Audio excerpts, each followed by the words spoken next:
Good evening, everyone, and welcome to the Sheraton Horse Racing Club here of the Bahrain Turf Series, and I'm joined by the commentator Darren. Join me in this coverage today.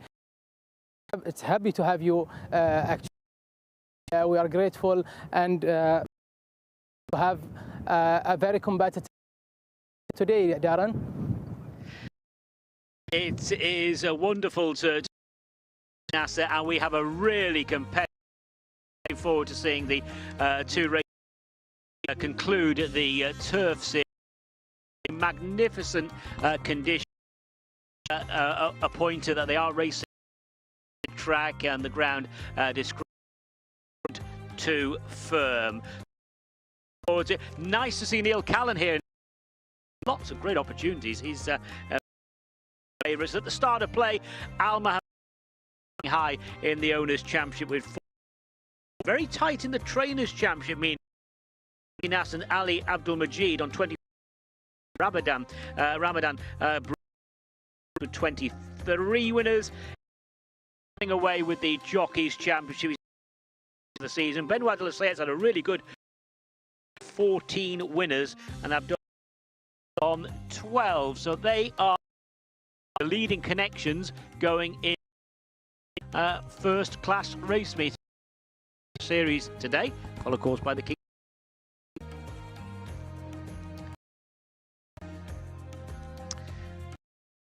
To take a look at today's race is the Gulf is a race for the Arabian to be ridden by the apprentices. Al Managi 1971 is looking to pick of wins 1400 meters the journey. 2 is the Lexus Cup meters, hot favorite internationally for the Garham. This is a maiden race, by the way. 1400 for the thoroughbreds. Neil Callan aboard Jar. Hot favourites of these riding today. Sheraton Bahrain Hotel Cup bred thoroughbreds rated north. Jury, a hot favourite here. Neil Callan aboard that horse for Fauzi Nas. That's over the straight 1,000. 4, the Grand Seiko Centre Cup. It is down the straight. Locally bred thoroughbreds here. Favourite is Luna, another one. Al Mohammadi races, one trained by Ali.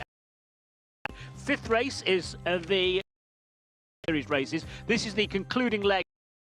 Sprinters, the Al Fateh Cup. Energies. It's over. Some familiar names. Race, the likes of Roman Dragon, Desert. Dan Tucker has been very impressive. That win in the Al Sakir Cup, trained in the UK by partnered by Neil Callan today. 6, that is the International Handicap. Final leg for the middle in the Turf Series. We've got the likes of Nestorn, who won the Azka, stepping up in Bass Vestigia, winner Command Cup earlier on this winter behind, and the Lord Montague going up. Tublers. Race 7 is it's over a mile, 16. The journey here, Mr. will be one of the that race, but to go one better. And our concluding race is the Studios Cup. It is 1,500 meters from 0 to 55. Jerusalem and December, they met. Short head between those two on that December's way. That's the 8th race to be.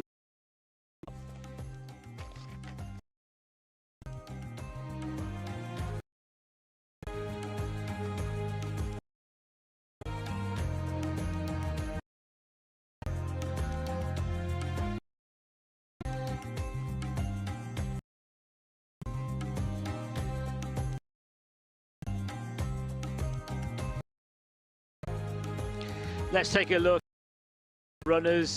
These are all in race match number 2. Cassander 3 and 8. Najam Aldar. All they are non-runners.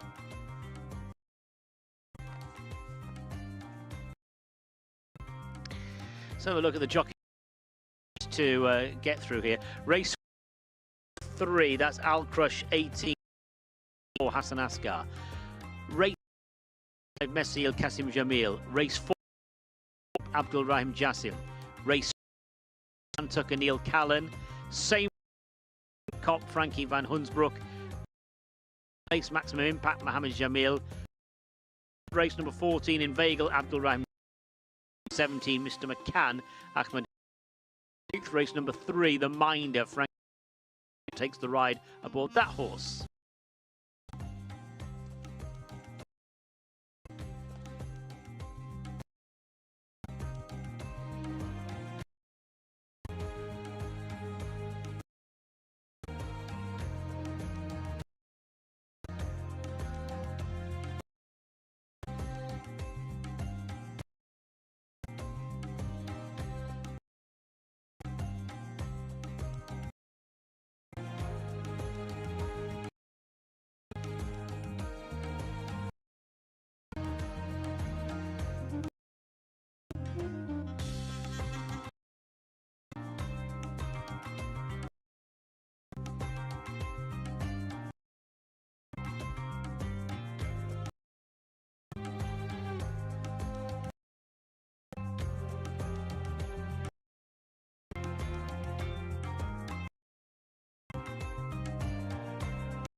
We're just reviewing the highlights of last week's racing, and there is Sharifa now.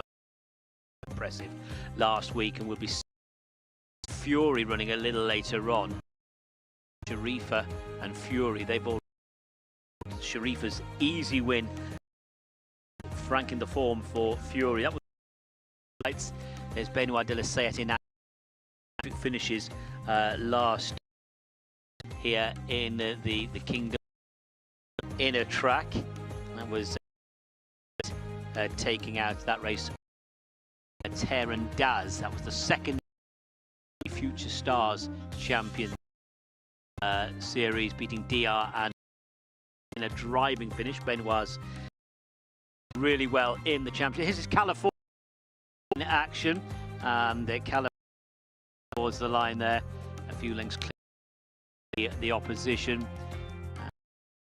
Winning decisively for Stefan Leger last week in the REH, beating Black Shadow and the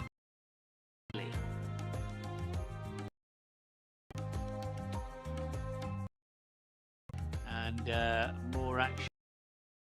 Victorious Forever Circle once, and on that occasion it was Weather Days and in the Science University Cup. Just doing enough.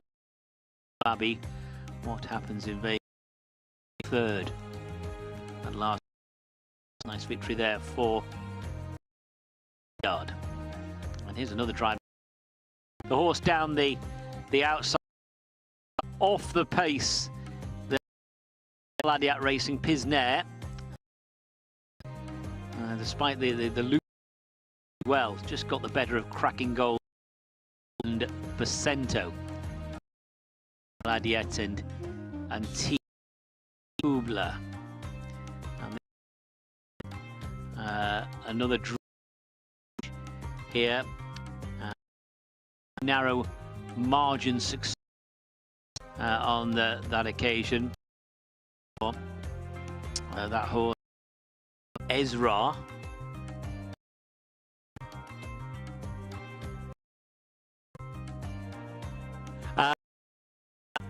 is that the jockey really enjoyed that, waving to the board. Al, 9th race winner, Tofino and Budget.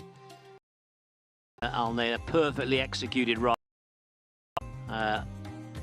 there. Our final race last week's meeting was another drive racing Al Adiat in a close call. It was a victory there for the other one, for Benoit de la Sayette.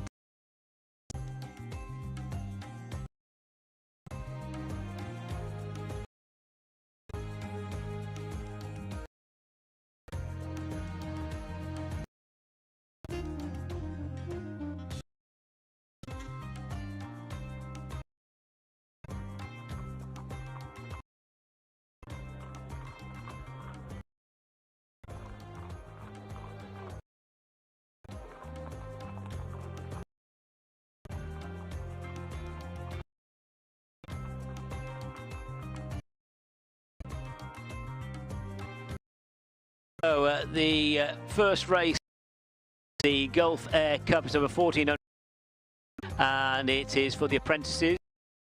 Al Managi 1971, Hussein Halen Afas 1973, Al Crush 1854, Al Saklawi M11, Mohammed 5, Khrusham 19, Al Nabi. On to M1121, Ali Musa. Ilan Afas 1952, Ali Malulshan 1912, Abdullah. Number 9 is 1943, but to make it by Kasim Jamil.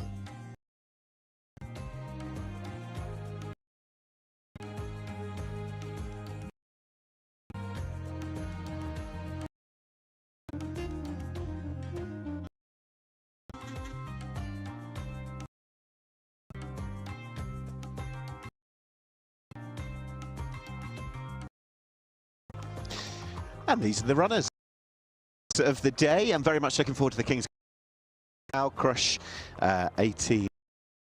Well, that's number 3 that we begin with.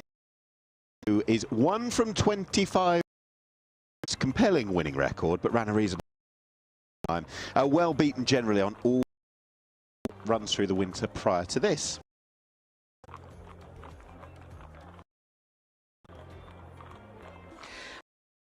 number 4, one of the greys, Al Sakla, 11.25.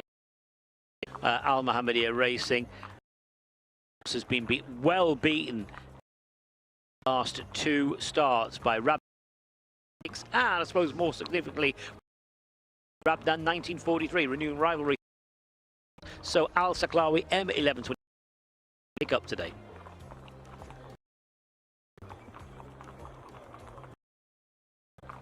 And on to horse 5.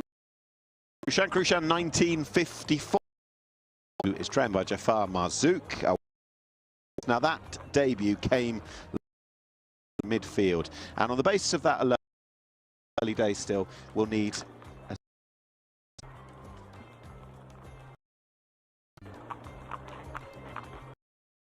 is number 6 Krushan M11 on 7th of 16 last week over the, and he steps up in trip, but really one that hasn't found his form yet. That's Krushan 21.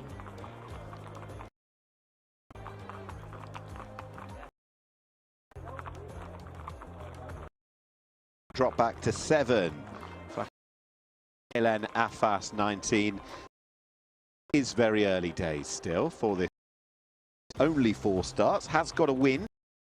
Start 3 back in February, comprehensively beaten weeks ago, but did come from a silver medal that day, and meters probably worth a go at.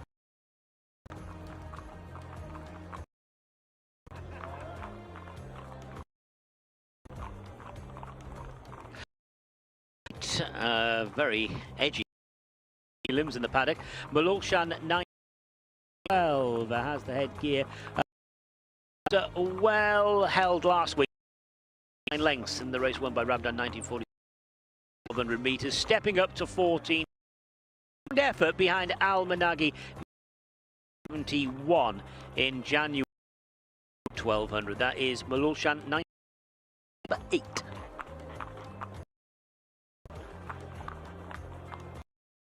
Now, if there's one that could really, and he's taken off before the race, if there's one that we could really, it might be this one. This is Rabdan 43, who is a blank canvas. Launched himself into the racing scene so won back on the 26th of February, and it was very, very man to my right, Darren Owen.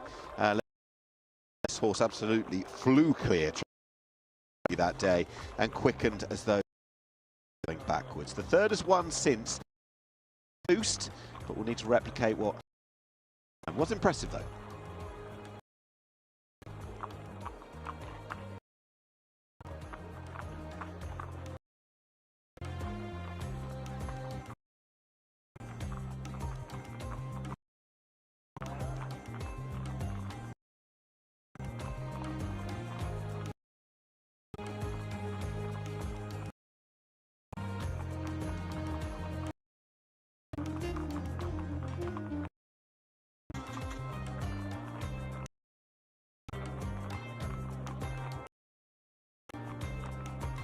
And is one of today's big is Al Managi 19 to complete a hat-trick of wins. Is going up in distance by 200 meters. Good wins over the round 100 in January. That is number 1 Al Managi 1. This is Horse Cup, a couple of the others. This is Gahalen 1970, very lightly raced horse. This one is in December to begin. Seen beaten 4 and a bit lengths by Al 1971. Had to take second early, and I wonder whether the horse was a bit spiced up by other runners in the race. Still plenty to look forward to for a purebred Arabian who could yet get.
So the horses make their way down of the 16 Race Cup Festival.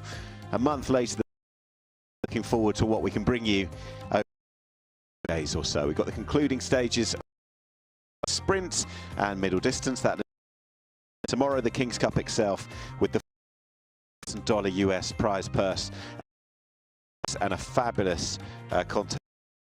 Sovereign Spirit et al. This is the warm, but some nice local Arabians way down for the start of the 14th Air Cup, the first of 8 we can bring you today. There's about Arabians who are going to go down, and there are some quite compelling runners. Yeah, there are lesser known quantities. Al Managi, who's 2 from 6. Al Managi 1971, I should say, really rolled. Horse 1. The very lightly as well, Kahalen Afas, who won those races back-to-back in December to launch. Last seen beaten 4 and a bit lengths by 1971. Had to work quite to take that second on the time. I think was a little bit jazzed up runner, so I'd be giving that horse a little.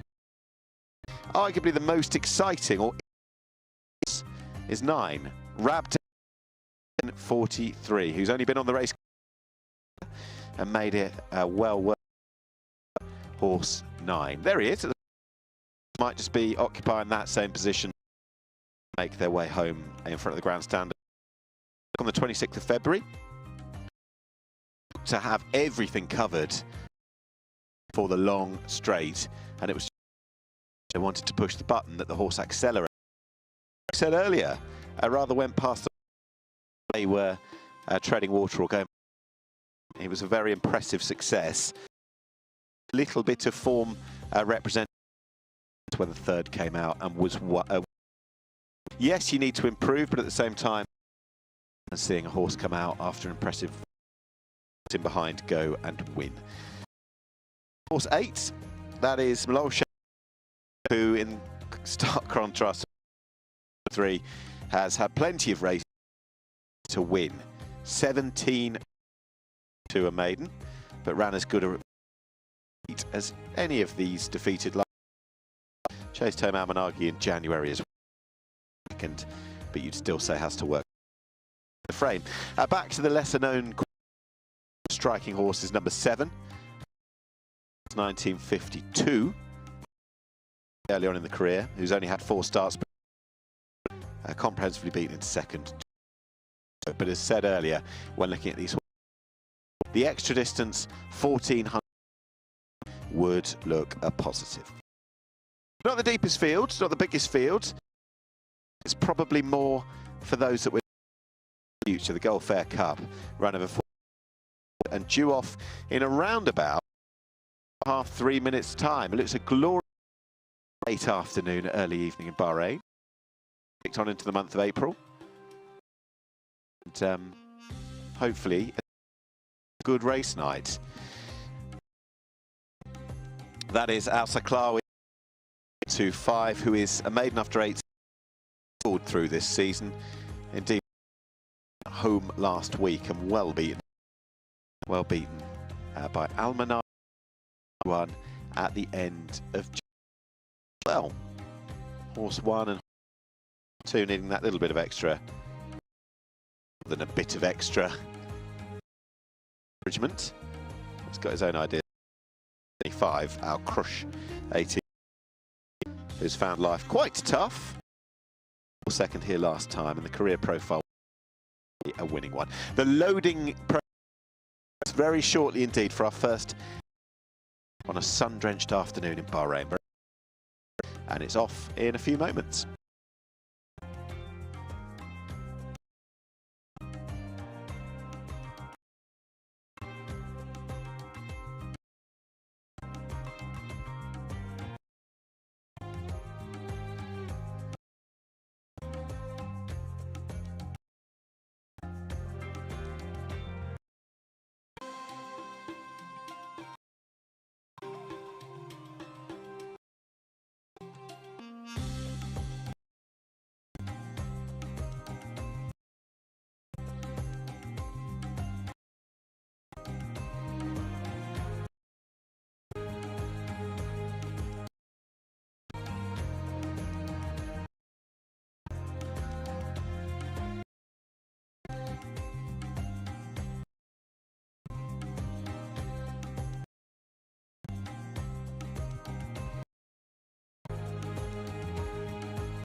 The runners are stalls for race 1. This is a Gulf Cup. It is the Arabian breds, partnered by apprentice jockeys. A hands and heels race over 1,400 metres.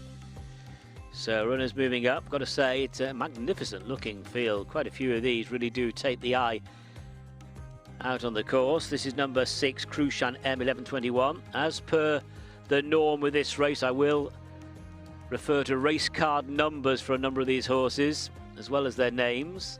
There goes number 4, Al Saklawi M1125, still out of line.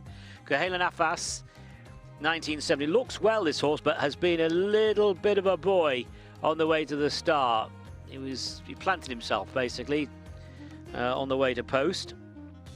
The grey Al-Managi looking to complete a hat-trick of wins. Al-Managi 1971, number 1. Hassan Ali in the first colours of Victorious Forever. Yusuf Taha, the trainer. And the stable companion there, Kohalan Afas 1970. So Al-Managi has loaded. Kohalan Afas 1970, horse number 2 in this race, goes in. So that one is in. So standing by for a start now. That's it. And they're off. Racing over the 1,400-metre journey for the Gulf Air Cup. Smartly into stride was Al Crush, and right there with the leaders is Al Managi to the outside. Rail runner is number 6, Krushan, so they are prominent, with 2, Kohalan Afas on the wide outside. Rabdan is just in behind the leaders, a couple of lengths away to 5, Krushan, who is being followed by 7, Kohalan Afas. The one detached at the moment is Malulshan as they go towards the end of the back straight.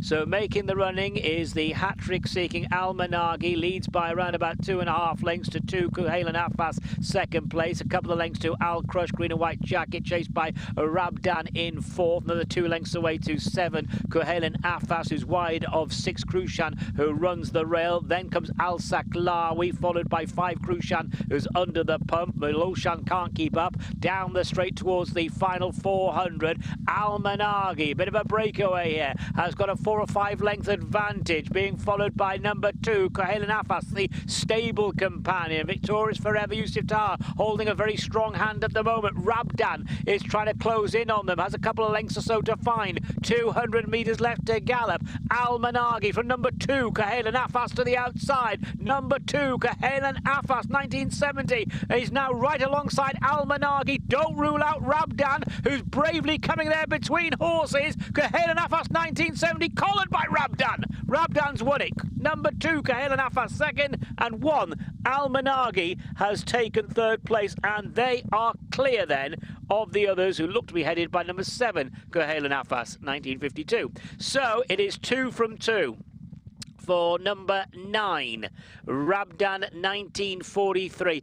This is a horse who made a very eye-catching racecourse debut over the 1,200 metres, stepping up in trip here. Had a few lengths to find, but look how brave this horse is as well. It takes some doing that for a horse to come between rivals in the closing stages to take the honours, and that is exactly what that horse did there. So let's just confirm the numbers provisionally. It's first number 9, Rabdan 1943. Second, number 2, Kohalan Afas 1970. Third, number 1, Al Managi 1971. Fourth, number 7, Kohalan Afas 1952. And fifth, number 3, Al Crush 1854. So provisionally, we have got 9, 2, 1, 7, 3. 92173. Winner there was number 9, Rabdan 1943, who makes it 2 from 2. Doesn't he just? I said he was a blank canvas beforehand, and while he had been in, I guess what we didn't know was his maturity. But as you've quite rightly said, Darren, to go through, in effect, the eye of the needle, go through the 2 horses there. We haven't seen the head on, but didn't look the biggest gap necessarily. He still went through it to make up the ground that he did and to win with plenty in hand, in truth. I think it was a case of an inspirational ride on the 3rd. Certainly my mind would have shaped that. But to belie an experience, to go and win like that, I think we've got a nice horse on our hands. As mentioned, the 3rd had come out of that previous race and won, so the form was already looking tidy. And while he looks still a little bit green and gawky, he's pretty good. Rabdan 1943, remember the name? Rider looks pretty happy, and why wouldn't he be? 2 from 2, and I would like to think, based on the horses that have pulled well clear and finished first, second and third, it looks good form. Kahale and Afas 1970 finishing in second, who'd done oh so well to reel in the top horse. The same connections as Almanaki 1971, and yet once he'd done that, found this one too good, but I'd argue that the second and third have both run particularly well. The third, Almanaki 1971, yes, has been beaten, but it was an inspired enough ride. Did he go a little bit too soon on the top end? Perhaps, but he's been beaten by the right couple of horses, I'd say.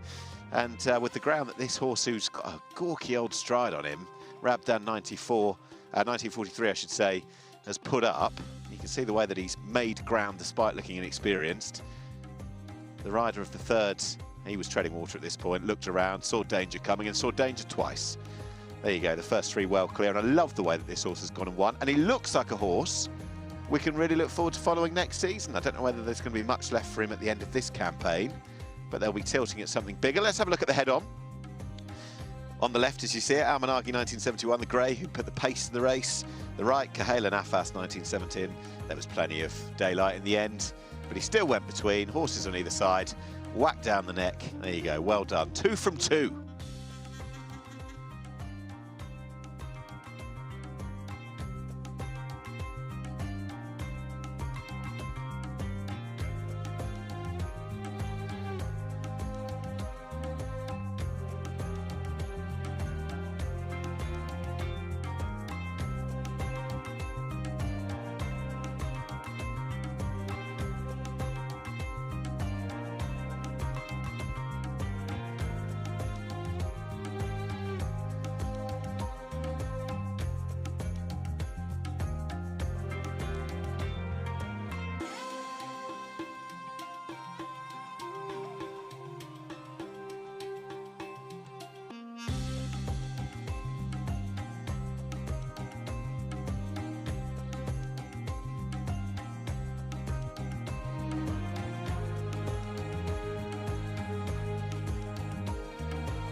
And time for the presentation after an excellent win in the Gulf Air Cup, our first race of the day. The success went the way of Rabdan 1943, presented the Gulf Air Cup trophy presented by Khalid Taki, chairman of Gulf Air, to trainer Adil Abdullah. And he won't mind watching back the excellent success of Rabdan 1943. Well done all.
So let's take in the result of our first race then. This is the official result.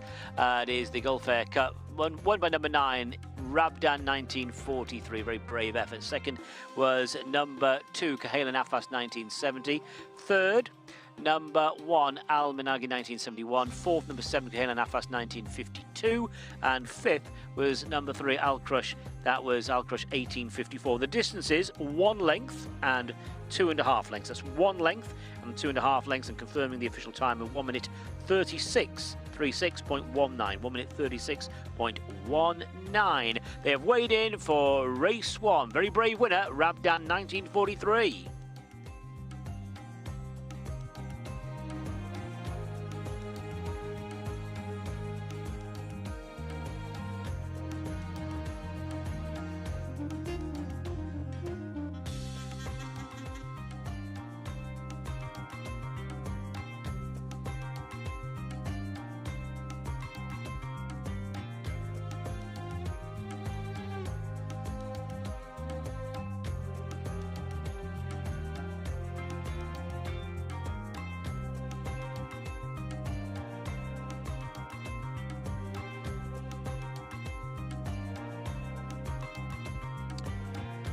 So it's time now to take a look at the field.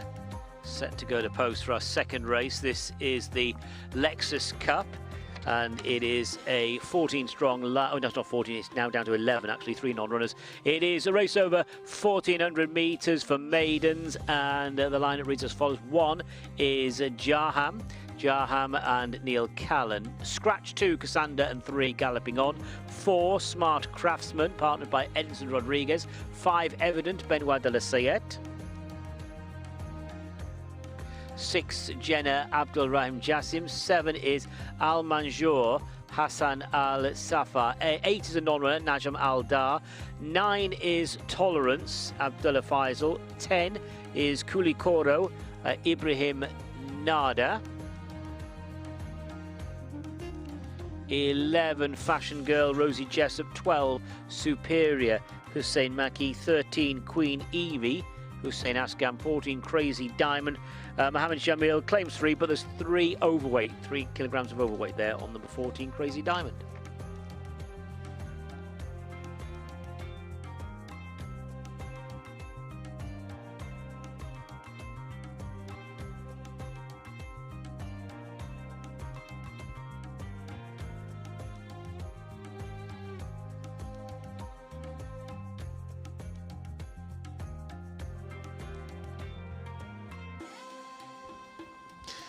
And the horses for the first thoroughbred race head out into the parade ring. This is Jaram for the Lexus Cup, number 1, who's quite useful, but the record doesn't necessarily suggest that. 0 from 18, dropping back in trip from the run behind Brooklyn 99 here 2 weeks ago. The fundamentals are this horse is useful enough to be in the frame a lot, doesn't win all that often.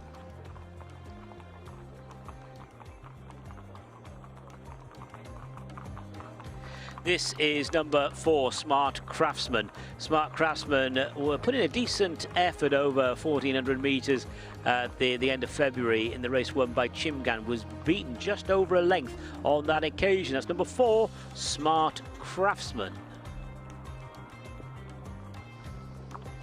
On to 5. This is Evidence, who's a lightly race maiden. Benoit de la Sayette for trainer Hader Ebrahim.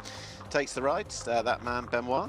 And Evidence, 3 races yet to strike, gently dropping in trip as well. Began at middle distances and hasn't achieved all that much, now dropping to 1,400 metres in the hope of perhaps unlocking something we haven't yet seen. Still early days.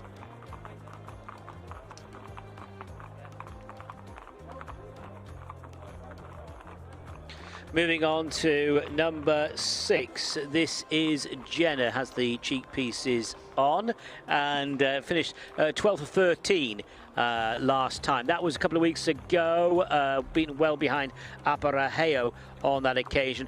Best finishing position thus far, 5th. That is Jenna, number 6.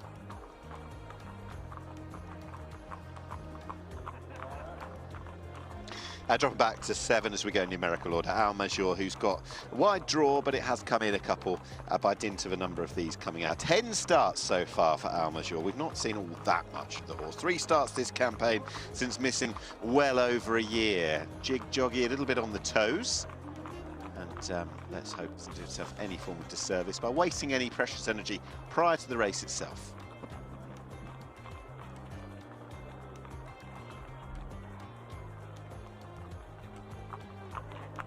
Number 9 is Tolerance. Tolerance is trained here in the Kingdom nowadays, formerly trained in the UK by George Bowie. Just looking back at the last run this horse had in the UK, that was at Newbury in July over the mile. Wasn't beaten all that far on that particular occasion. Yet best finishing position so far here in the Kingdom was a 4th placed effort earlier on this winter. Hasn't run since December. That's number 9, Tolerance.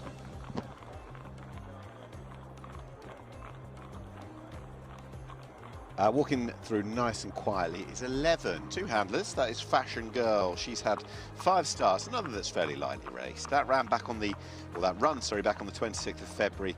2 back was very positive and plenty to take from it. Fashion Girl, the rider up top.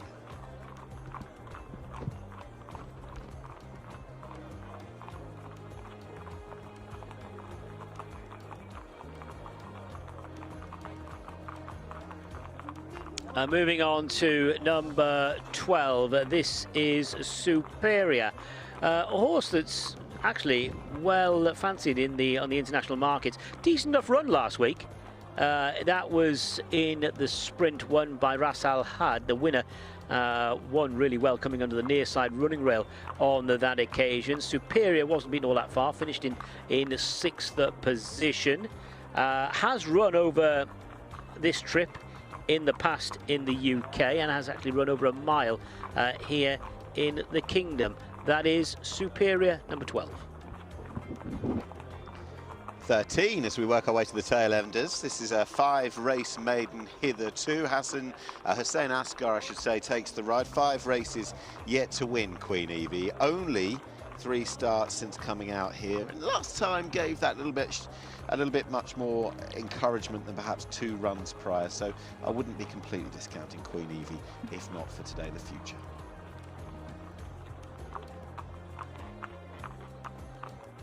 And number 14, this grey filly, Crazy Diamond. It's only had 2 career starts. Had a race in the UK at Chepstow in the autumn for Jack Shannon.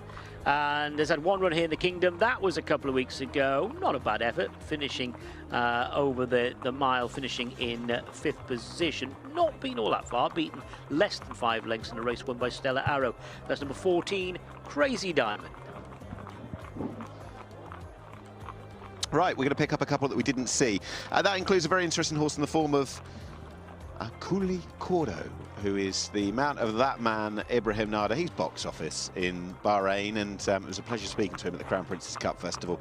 He's miles clear in the Jockeys' Championship. It's his once again. Kulikoro, she's becoming a bit of a long-standing maiden from her days in France through coming out here, 14 starts, but I thought she ran well here last week, and there have been bits and pieces of positivity on what we've seen so far.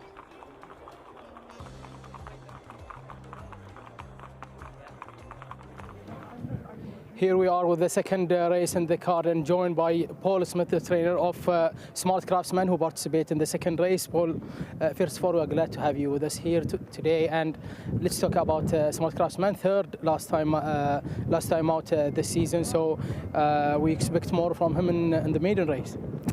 Yeah, I mean, he's got a little bit to find on the ratings against some of these.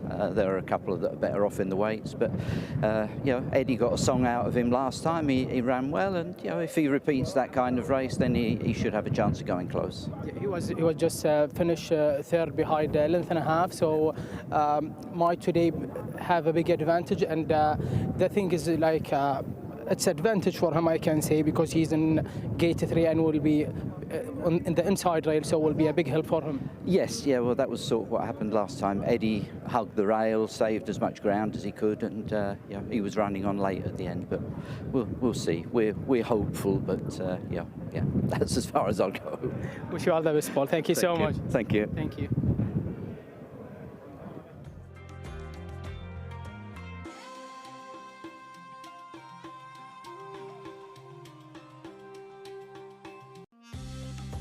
So we won't be too far away from a jump. One having some tack adjustment, that is horse 13, Queen Evie, who's a big price in the international markets, and it's interesting to see quite how these horses are being considered on the markets abroad. Evident is by no means the outsider of the lot, but is a big enough price, has got the tongue strap on for the first time. Benoit de la Sayette takes the ride.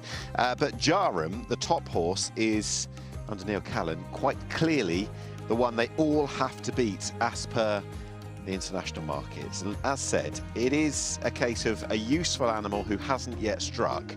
How much of a race this is, well, that's up for debate. It doesn't look necessarily to be oh so strong, certainly on what we've seen. But that said, Jarum has found a way of not winning. 18 starts, no wins. He's been in the frame a number of times. Second, I think, in 4 occasions, or on 4 occasions. But Jarum hasn't yet won. He's dropping back in trip from the run behind Brooklyn 99 2 weeks ago. Brooklyn 99, who we'll see later on as part of the King's Cup Festival a bit later today. But Jarum, who's been in better races, needs to drop down and prove that he's one of those horses that doesn't just find one to beat him every time, even though the grade is lesser, still needs to up the game a bit to just go and win and take advantage of it. Elsewhere, there's a little bit of support for Smart Craftsman. We've just heard from the trainer, Paul Smith. Edson Rodriguez takes the mount. Dozen starts, no success, but didn't have been in this race, of course. Ended last season with a near personal best, and last time suggested, to me at least, the horse is possibly working towards that elusive first victory. Third in a position behind Jarum last time, and Paul Smith just paid reference to the particular terms there. There isn't that much between these two, or those two, on that piece of form. And on that basis alone, when you look at the international markets, maybe Smart Craftsman could be the play over Jarum. Others to mention, that man Ibrahim Nada, he's got the mount on the Sands of Mali filly, Kulikoro, and I thought she could run all right. She's got the right man up top. She's a lengthy maiden now, 14 starts. She was once upon a time trained in France, but she ran well here last week, and there've been a little bits of positivity on we've seen so far. Superior, who's had 7 starts, good run 2 starts ago, goes back up slightly in trip, and that to me would be a positive. But aside from that, we're probably looking at horses who either haven't shown anything so far or do have to come back to some sort of form. Thirsty work for some. Warm enough, I'm sure, out there in the Kingdom of Bahrain. But the action itself will be hotting up as we approach the 2 Turf Series races a little later on. This is the first thoroughbred race. This is the maiden, the Lexus Cup, and it's due off in a little under a minute. So the loading process will be shortly underway.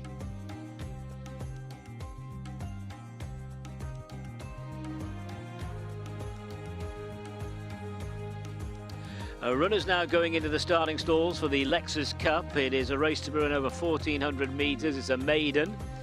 For the imported thoroughbreds, hot favourite on the international markets is Jaham, partnered by Neil Callan. Good to see Neil in the kingdom. He's got lots of favourites on today's card. Riding here for Fawzi Nas and Al Mohammedia Racing. So a field of 11 moving up into the starting stalls. Fashion Girl has been blindfolded. There is Crazy Diamond, the grey. Al Manjour Yellow Cap has gone forward. So too Queen Evie's got the red cap, Al Mohammedia Racing. Hussein Askar in the saddle aboard Queen Evie. Those two are drawn widest of all in stalls 13 and 14. Queen Evie in 13, Al Manjour 14. Still quite a few more to go in, however. Jaham, Crazy Diamond. They are out of line. Kulikoro is also to go in. That's Kulikoro, ex-French performer. Ibrahim Nada, champion jockey elect, if you like, and the current champion jockey here in the kingdom aboard Kulikoro. Crazy Diamond, Fashion Girl and Superior are the ones we're waiting on. So just a reminder, we're on the inner track. Good to firm ground here. Crazy Diamond just having a think about this loading up procedure. Daughter of Cracksman. The two just kept on the go behind. Fashion Girl and Superior. This is Fashion Girl for Robert McDowell. Rosie Jessup in the light blue silks. Goes into the stalls. Fashion Girl going into a middle stall, stall 8, and Superior will go into stall number 6 for the Lexus Cup over 1400 metres. Race 2 on today's card. So Turf Series races coming up a little later on. So this is for imported thoroughbreds over 1400. So Superior to complete the lineup, going into stall number 6, and that is it. They are ready and racing.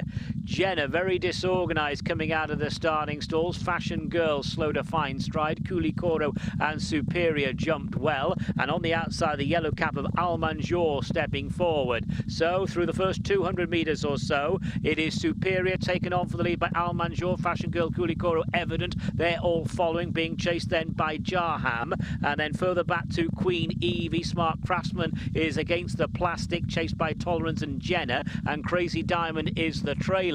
They're leaving the back straight, and Al Manjour certainly on a bit of a mission here, racing to the outside of Superior down the side of the course with 600 to go. Light blue silks of Fashion Girl next, and the front trio have got about 5 lengths on Kulikoro. Evidence being pushed along. Jaham has got ground to find, and then comes Queen Evie, red cap to the outside of Tolerance, then Smart Craftsman, Crazy Diamond and Jenna, but it is Superior inside the final 400, leads by a good 2.5 lengths. Kulikoro second. Now Jaham in the clear, beginning to stay on white cap, heading down towards the last 200. Superior is coming back to them. Kulikoro, Jaham are launching an attack. Fashion Girl just in behind. 100 metres left to go. It is Superior. Here's Jaham down the outside. Kulikoro, Crazy Diamond flying late. Going to the finish. It's Jaham in front. Jaham's won it. It's close second. Crazy Diamond and Kulikoro in a close call for second place, and just in behind them was Superior. So it is number 1, Jaham. Well, had quite a bit of ground to find turning into straight. They seem to go hard, though. Visually, they seem to go hard anyway in the first half of that race. Jaham's won it. Al Mohammedia Racing, Fawzi Nas and Neil Callan, who came here with a strong book of rides. Lots of favourites and fancied horses for Neil to ride today. Jaham has won. Let's get the second. Second will probably be a photo for second place, and it is. We'll leave that to the judge. On that evidence, you say the grey might have got it, but I'm going to leave that to the judge.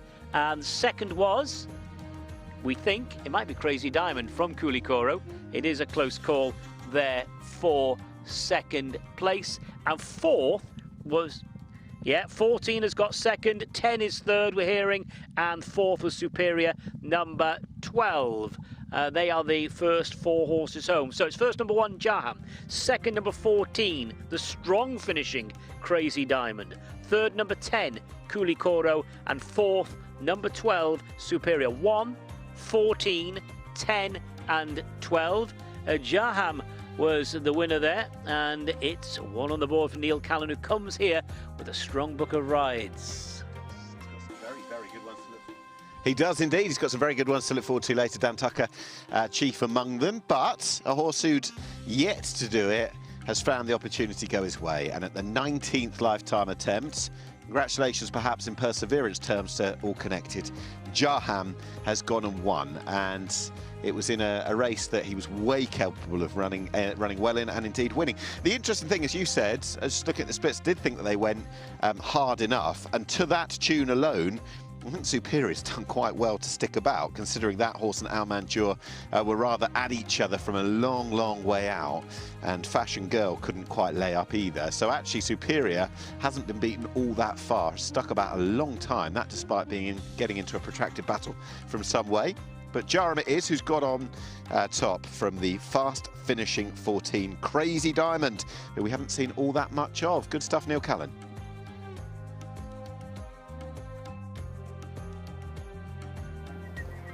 Let's have a word with the winning jockey, Neil Callan. Neil, well done. It was tough in the end.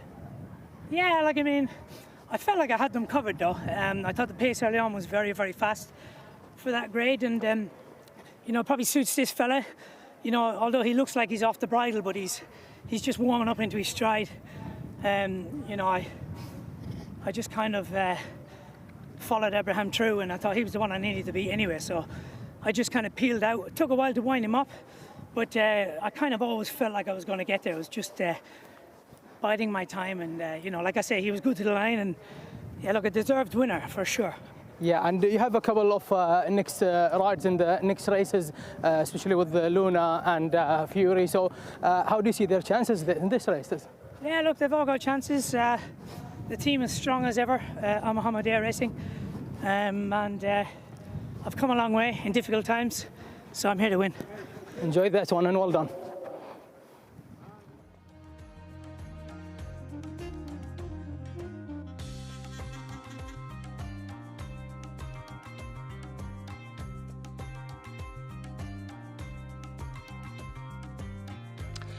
And let's take in the provisional result. First, number 1, Jaham. Second, number 14, Crazy Diamond. Third, number 10, Kulikoro. And fourth, number 12, Superior. So Jaham, now this chestnut gelding by territories, gets off the mark here for Al Mohammedia Racing.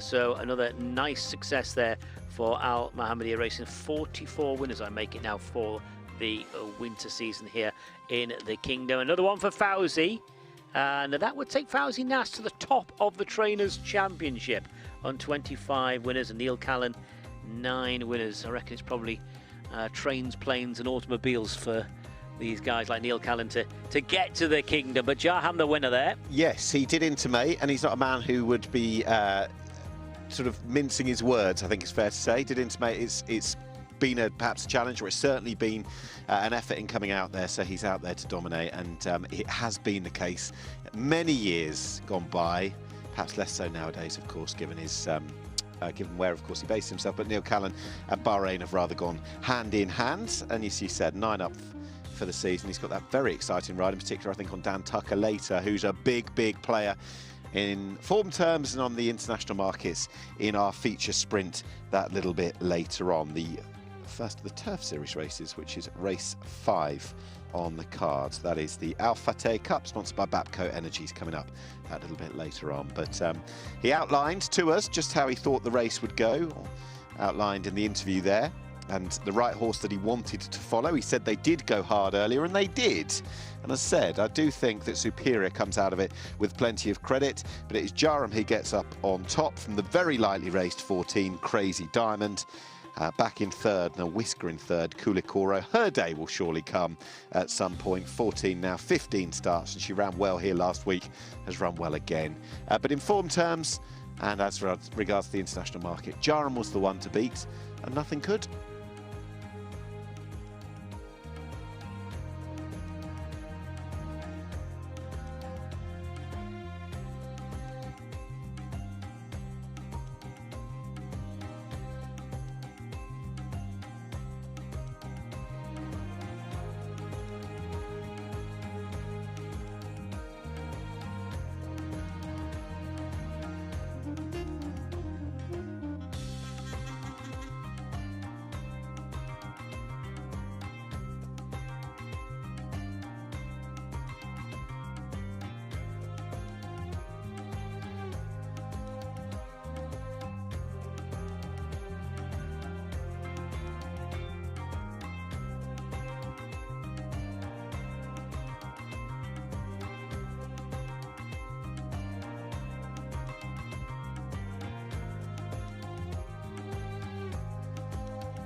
So let's confirm the result of race 2, the Lexus Cup. First, number 1, Jaham. Second, number 14, Crazy Diamond.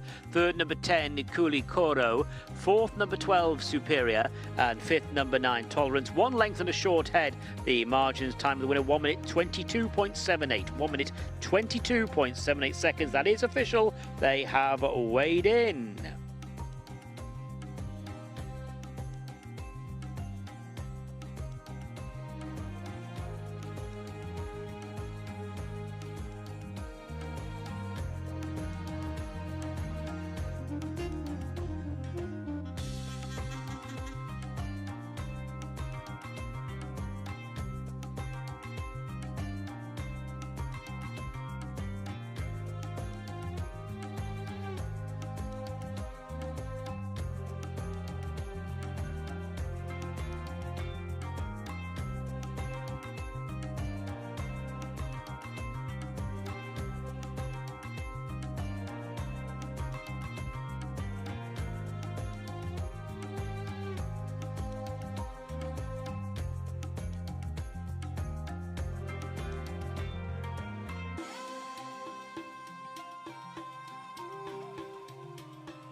So let's take a look at our next race, race number 3, the Sheraton Bahrain Hotel Cup.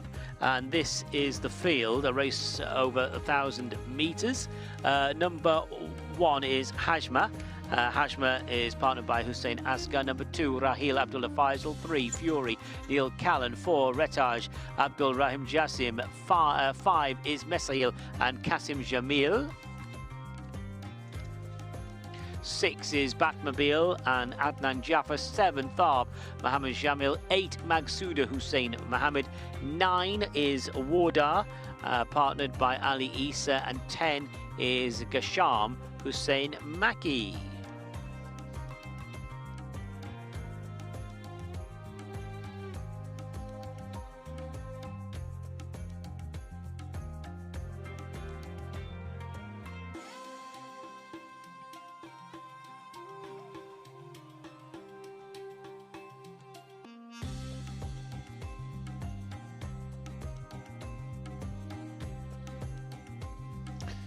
So on to the runners and seeing them in the flesh for the next race. This is Hajma. Hajma, who is 2 from 4 in a fairly nascent career so far. Won a lowish handicap last time 2 weeks ago. Dominant throughout though, that over 1,200 metres, and drops to the minimum to the 1,000 metres again. Had the benefit of that rail that day. So we'll see if today plays out quite so favourably. Hajma, an interesting player though. Number 2 is Rahil for Alafu Racing. was 5th of 12 behind Lady Hurricane, over 1,200 metres. That was at the end of February. Turning the clock back, last time this horse hit the bullseye was over 1,000 metres in March of last year. That is number 2, Raheel.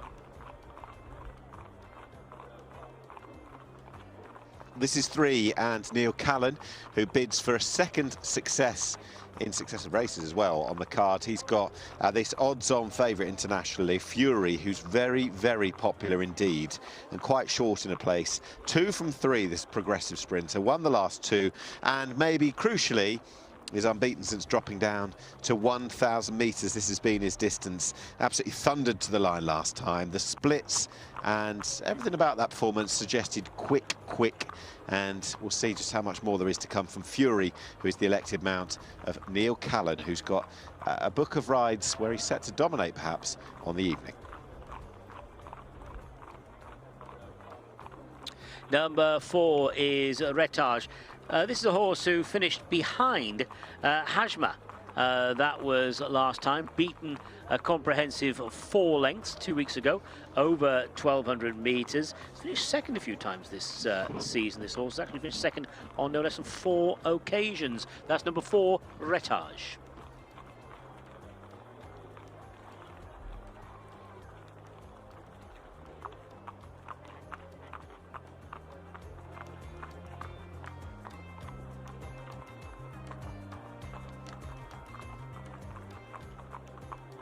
Plenty of people will be enjoying the racing today. And a beautiful evening it is for it. Right, Messail will have to go some to go and win this. Messail, who's a long-standing maiden, has had 20 races, this filly, and she's yet to win. Well beaten all starts this season as well. Her form this campaign wouldn't be good enough to see her trouble the judge, I wouldn't say.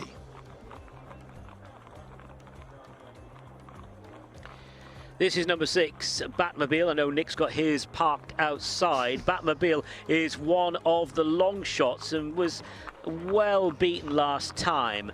That was in that race won by Hajma here a couple of weeks ago. That's Batmobile, number 6. Dear old Batmobile. 3 from 42. 9-year-old now, Batmobile. Nearly as old as your Batmobile. Nearly as old as mine. Nearly as many miles on the clock. Tharb we will come to. Who, talking of miles on the clock or kilometres, whichever you want to, where you want to play it, they haven't been successful. It's probably got chance of running in the claims, but the fundamentals are this is a horse who's had 36 starts and has never won. Has had a busy season, 4.5 lengths behind Hajma last time, but far more exposed, and it just hasn't happened for Tharb. And I'm afraid it's the same story for number 8, Magsuda, who's been one of the outsiders on the international markets. 19 career runs for Magsuda. I'm afraid Magsuda really does struggle to find that all-important bullseye. Well beaten in that race won by Hajma a couple of weeks ago. That's Magsuda, number 8. And as we get towards the last couple of horses, 9, Jockey Up. That is Warder Ali Isa aboard. 11 race maiden, beaten 5 lengths last time, which in sprinting terms could be that fair old distance, relatively. But prior to that, the rest of the form quite patchy and wouldn't be the most compelling win candidate, certainly with sexier profiles on show today.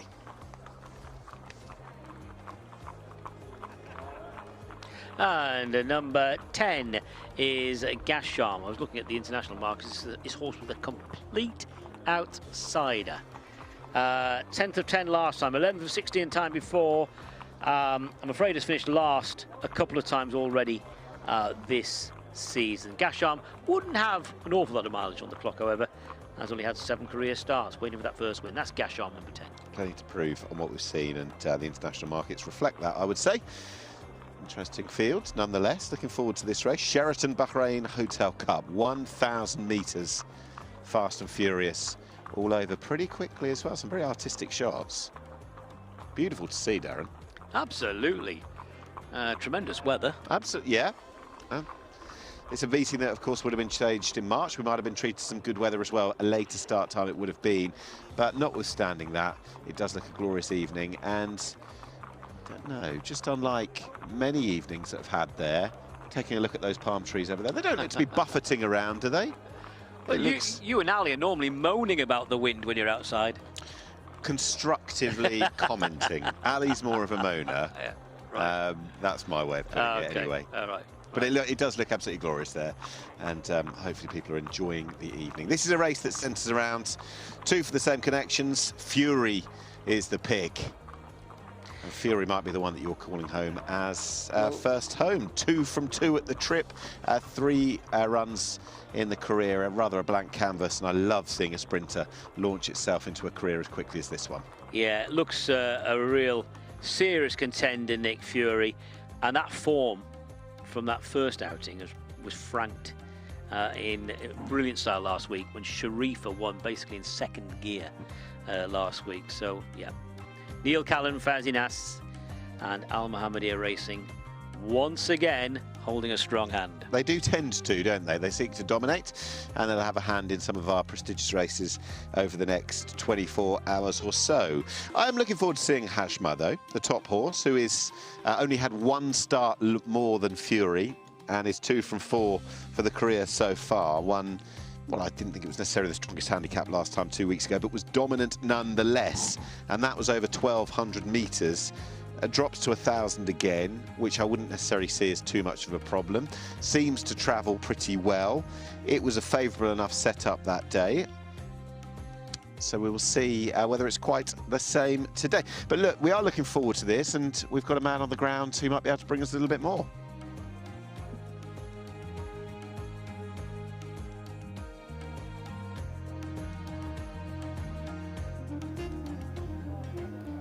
Here we are with the third race here, the 0 to 40 for the Bahraini local bred horses, sorry, and for 5 furlong.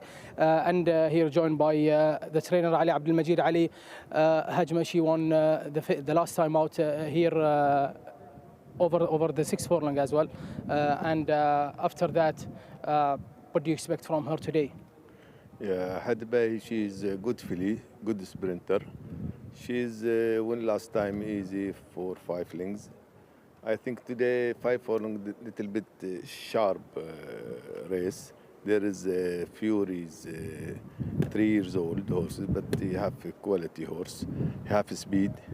She will try today, and 5 furlong, she cannot go early front because windy today.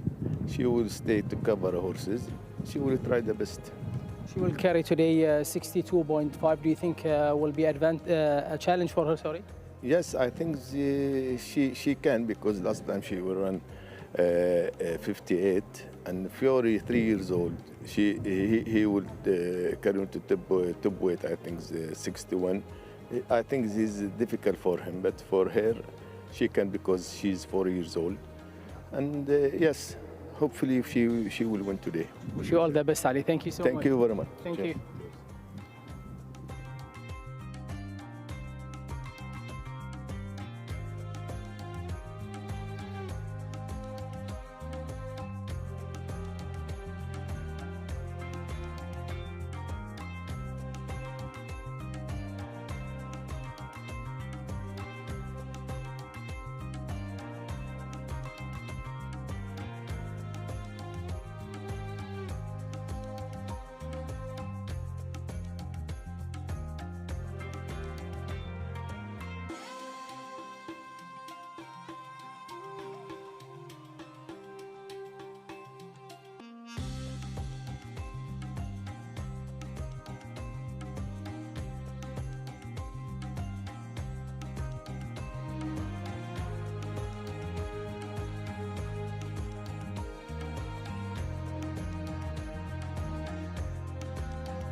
So, runners are at the start for our third race. Just turning the clock back.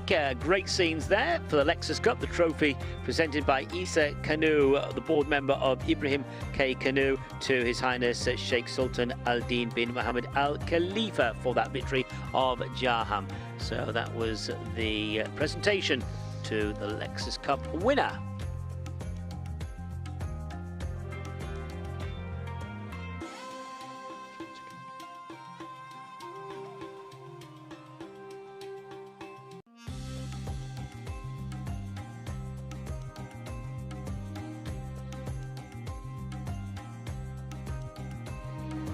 So good race, good sprint potentially upcoming, and it was interesting to hear the trainer of Hajmar's assessment. I wondered whether at the start of the interview he was just beginning to warm up, where he was a little fearful of Fury and the quality that horse has got, a little worried perhaps about the pace that Hajmar might have, but then when actually evaluating the weights and measures, 62 on the back, 62.5 for Hajmar, and the 3-year-old Fury, the weight that horse has got to carry, maybe he just felt that little more confident as regards Hajmar's chances and fancied that she could take the win. Either way, it might just be one in those colours. Neil Callan on Fury, Hussein Asghar is on Hajmar, and they are the fascinating two in this race. There are others, but we're talking about some of those that really are up against it as regards what they're capable of. Far more exposed and far less ability than what we've seen. Ritage is yet to win. Messail is yet to win. Batmobile at the veteran stage. Tharb, 0 from 36 overall. So it would look to contain just 2 at the business end. Hajmar and the one that really is fancied, Fury, 2 from 2 since down to 1,000 metres. And as Darren said, that first race form very good indeed. Over to you for the call. Yeah, thanks, Nick. So runners then going into the starting stalls here for the Sheraton Bahrain Hotel Cup. It's our third race on the card. A few overweights as well in this race. Messail is a bit of overweight there, +1. Tharb +2.5. 8. Maksuda +3.5. And Wardar +1.5. That's, of course, in kgs. Right, last ones are going in. 1,000 metres in front of this field. We have an issue there with Tharb just rearing stall 4. And Batmobile goes in. Oh, Tharb's getting really restless there in stall 4. Stand by, all in.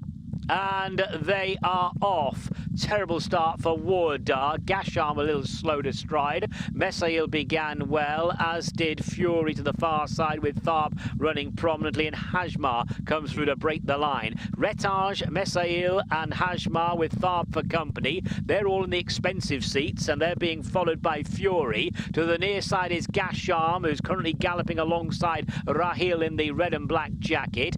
Further back to Maksuda. Wardar playing catch-up. 400 metres left to go, and it is Ritage and Hajmar. Those two now trying to kick on, being followed by Fury, the 3-year-old, who's driven along to get on terms. Rahil is 2 lengths down. They're kicking away from Batmobile, Gasham, Maksuda. Ritage wandering around on the near side is Rahil. Here comes Fury and Neil Callan, heading now inside the final 100. Far side, it is Fury and Ritage, being followed by Rahil on the near side. Fury is just in front. Fury from Ritage. Fury wins. Ritage second, Rahil third. Maksuda has probably snatched 4th place on the line.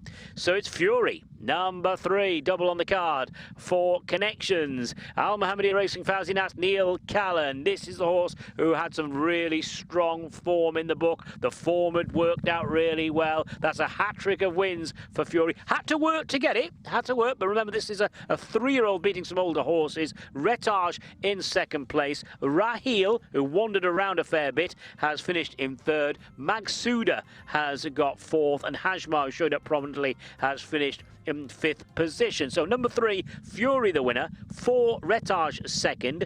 2, Rahil in 3rd. 8, Maksuda 4th. And 1, Hajmar in 5th place. Yes, 3-year-old Fury had to work to get it, but Fury has won again, Nick. Classy horse, 3 from 3 at the trip and 3 from 4 overall. I don't know that Neil Callan will be oh so pleased with how much he had to be carried over to go from the centre of the track all the way over to the far side. Bit by bit was being being galvanised by the riders to get on top over Ritage, who's run an absolute cracker. And based on the way that Ritage has run, you've got to say at some point that first success is going to be in the offing. It's now 0 from 11. But Fury, I just wonder whether he was outpaced at a key stage in that. One or two of them kicked. He maybe just showed that little bit of immaturity. I think you can see that perhaps after the line as well. But as a sort of embryonic sprinter, we know how good they can get with age. We know how they can develop. Really quite impressed with that. He's a nice horse.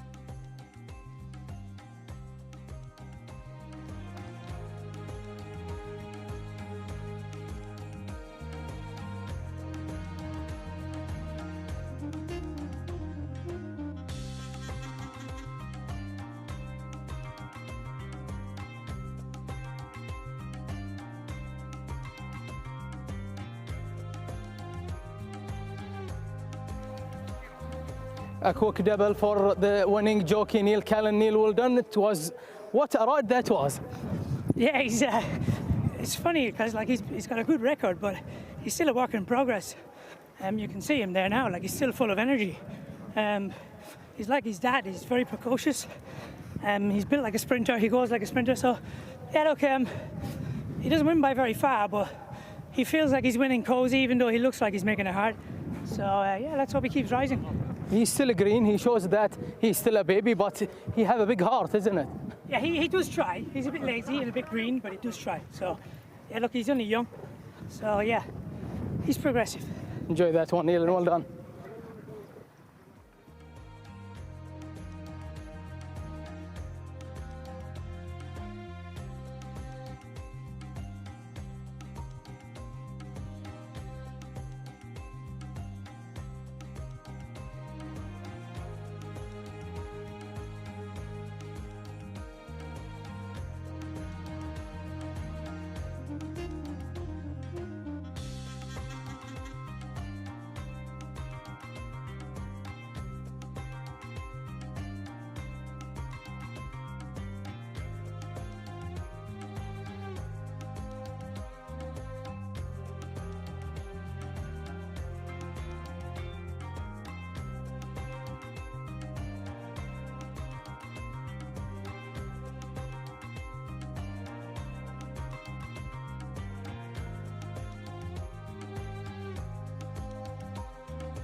So let's look at the provisional placings for the Sheraton Bahrain Hotel Cup. Number 3, Fury, the winner. Second, number 4, Ritage. Third, number 2, Rahil. And fourth, running on really late there, was Magsuda, number 8. And that's the first, second, third, and fourth. So another winner for Al Mohammadi Racing. 45 winners now this season. Fauzi Nas at the top of the Trainers' Championship with 26 wins with a few more weeks to go. And there's another one for Neil Callan. That's 10 for Neil. And certainly made this trip worthwhile with 2 on the card.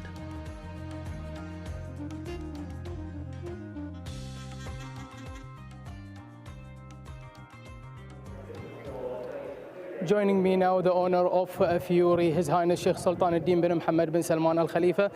First of all, His Highness, well done. It's a promise, 3 years old. Yes, to be honest, the trainer Fawzi Nas wanted to run him in this race, and he did well. I thought that he's a young horse. He can't run against elder horses, but he shocked us, all of us, and Fawzi was right, and congratulations for our team and Neil Cullen. We thank the trainer Fawzi Nas, and it's important for us. It's a homebred, and we have winners with our homebreds. Yeah, also Neil, as you said, give him a beautiful ride, and he shows a little bit like he's green, but he's 3 wins in a row now. It's mean a lot for you, His Highness. Yes, hopefully we will run in the series races. He won one of them. Hopefully he won the second one, and so we can win the bonus. And yeah, we are happy, and we're delighted for Al Jazeera Stud that we look after, and we breed our horses there. So thank for all the team, all Al-Muhammadi Racing. Enjoy that one, His Highness, and well done. Thank you very much.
So the official result of the Sheraton Bahrain Hotel Cup: first number 3 Fury, second number 4 Retage, third number 2 Rahil, fourth number 8 Magsuda, and fifth number 1 Hajma. Distances a neck and half a length, 1 minute 00.90, 1 minute 00.90 the winner's clock, and they have weighed in for race 3. That was a nice performance from Fury, 3 wins on the bounce.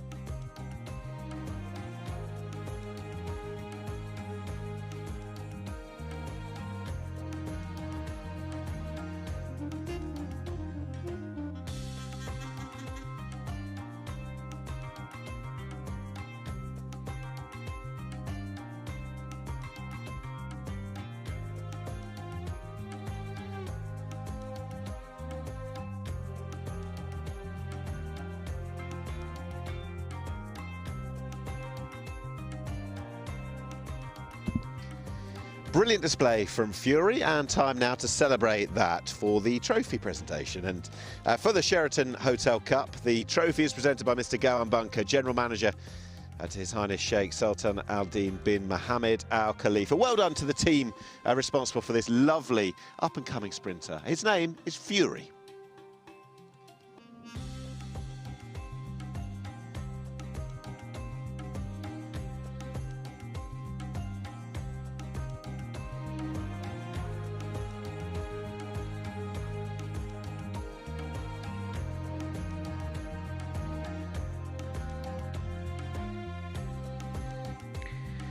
The Grand Seiko Bahrain Jewellery Centre Cup coming up now. This is the 4th race, another sprint. This time it is for a race run over 1,200 metres for locally bred thoroughbreds. Number 1 is the Ghost Ship, Abdul Rahim Jassim. 2, Membership, Ibrahim Nada. 3, Black Pearl, Edinson Rodriguez. 4, Shagadi, Abdullah Faisal. 5, Call to Court, Benoit de la Sayette.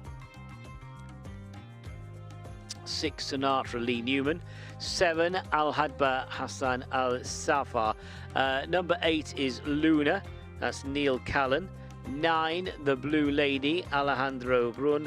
Number 10 is Garam, Rosie Jessup. 11, Aklil, Ali Isa. And 12 is Taif, Mohammed Jamil is in the saddle.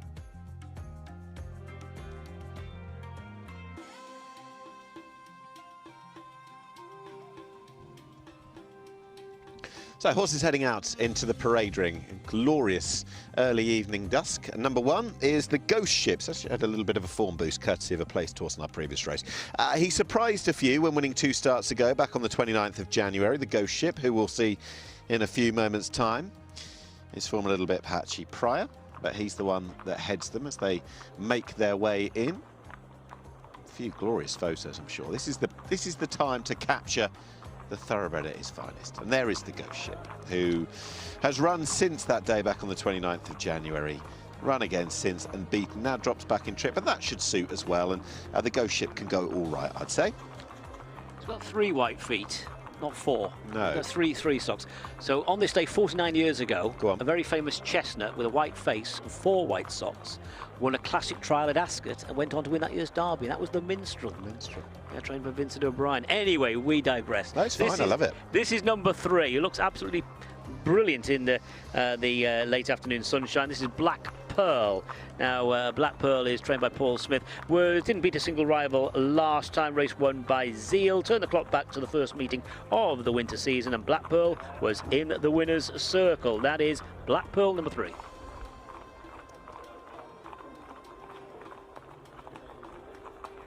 And behind 3 is 4. That's Shagadi, who is around about 4th in the international markets. And there's a consistent theme with a few of these, and it's a horse who's not actually in the race, Zeal. A load of these have seen the backside of Zeal on their recent starts, including Shagadi, who's seen the hindquarters of Zeal 3 of the last 4 starts. This will be a different kettle of fish and could go well. Still get a little warm under the saddle, but perhaps that's the case with a few of them. And number 5 is Call to Court for Al Adiyat Racing. Horse who was in the winner's circle in the top spot in February of last year. Ended the season in pretty good style, actually, with 2 wins in February, then ran second behind Call the Wind. But this season, well, lightly raced this winter. Has only had 2 starts so far this winter. That is Call to Court, number 5. 6 is Sinatra. I'll leave Darren to give you the pun for that horse. Well, he's going to do it his way, is he? Oh, something like that. What else could there be? This is why I'd leave it to you. Something about Blue Eyes. New York? Oh, New York? Yeah, absolutely. Hitting the right notes, whatever. Anyway, Sinatra has twice hit the right notes from 24 starts. Significantly better off at the weights with the Ghost Ship, the horse we saw earlier. From last time, and not beaten all that far, and can make a little bit of a case on that basis. But the facts are, this horse hasn't been in the winner's circle since the end of 2023. Promise you we won't give up our day jobs. That is number 6, Sinatra then. Here's number 7. Getting a little bit warm under the saddle. Number 7, Al Hadba. One of the outsiders on the international markets. But, you know, to be fair to Al Hadba, this season has been running well without winning. Was a neck runner up to the Ghost Ship last time, and was behind Lady Hurricane after that. Going back to last year, Al Hadba was a winner over 1,000 metres in January of last year, beating Sinatra and Shagadi by 3 lengths and a length and a quarter. Actually, from that race with the Ghost Ship, might arguably be the one to take out of it. Anyway, we'll find one who is going to take out a huge chunk of the market in just a few moments' time, assuming we're continuing numerically. There is the Ghost Ship, the rider up top. And horse 3 as well, walking through frame. Right, this is 8. Don't adjust your sets. It might just be a case of 3 races in and the same 3 winners, or the 3 winners, to be ridden by the same man. This is Luna. Neil Callan bidding for a very quick treble. She is one of those that's had the misfortune of seeing Zeal in recent times, 3 of the last 5. But the last time she didn't see Zeal, or didn't race Zeal, she won. And the international markets are all the rage that she'll be winning again come today. Number 9 is the Blue Lady for Paul Smith, Emily racing Alejandro Brun, and this mare actually won a couple of times earlier on in the season in November. Beat Retage over 1,200 metres and followed up a few weeks later with a win over the 1,000 metres, beating the same horse. That is the Blue Lady. Big outsider on the international markets today. Number 9, the Blue Lady. There's 10, that is Garam. Interesting backstory in that we haven't seen this horse for a long time, off since this exact day last year. So not sure of the exact reason for absence, but she was good that day, getting off the mark at the 10th attempt, dominated over the 1,400 metres. So on first run back, assuming the time off hasn't caught up with her or left the mark, be interesting to see if she can lay up with the pace. Looking at number 11, the complete outsider apparently, Aklil. Ali Isa in the saddle really does need to step up big style today. He's had 2 career starts, 1 in November and 1 back in February. Really has to do. That's number 11, Aklil, who's dropping back in trip. And how about a debutant, Taif, unraced filly, daughter of Rakan on first start. And just doing the pedigree notes earlier, Darren, if this is the same dam that raced for Mick Appleby, I remember her in the UK. She was a 1,600 metre all-weather winner. I think it's the same one. Anyway, she bids to emulate her dam by winning a race. Let's see if she can do it first up. It'd be quite the challenge.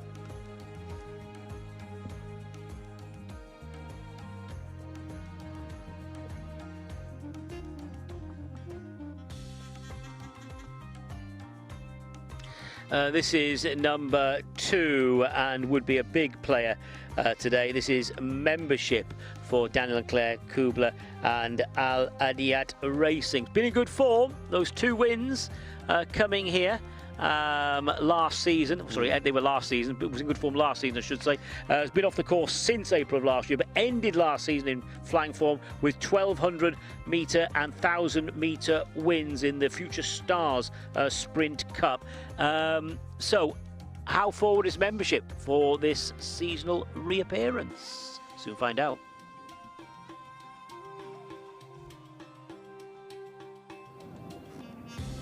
The race 4 with the for the horses class 3 and 4, a maiden for the 6 furlong races and the distance, sorry, and alongside me, the trainer Daniel Kubler. Daniel, first of all, we are glad to have you with us, and we need to talk about Membership first. The first one, and Ibrahim, he's on board, first time this season, and after the gelding, and check pieces for first time as well.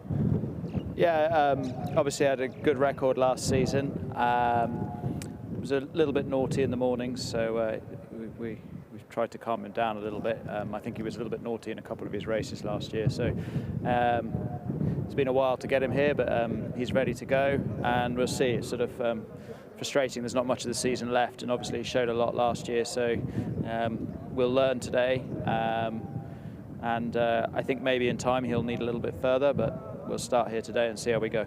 After the gelding operation, what did he show at home?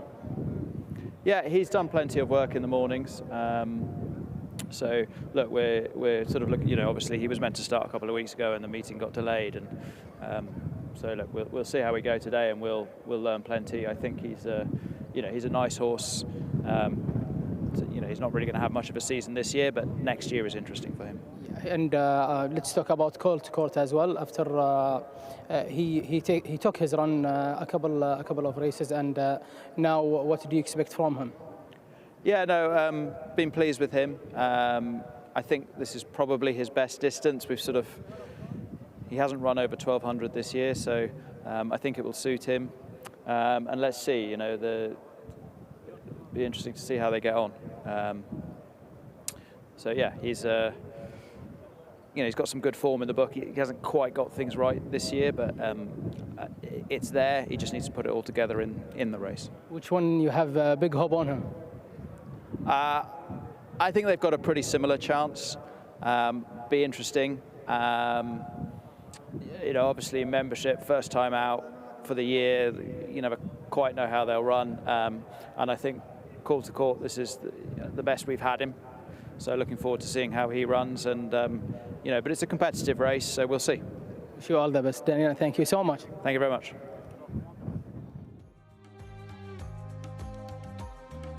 Daniel Kubler, who is coming to the end of the first season out here, done very well, and he's got a big player tomorrow. Big couple of players, actually, in the $400,000 King's Cup with Westridge and Cracks King.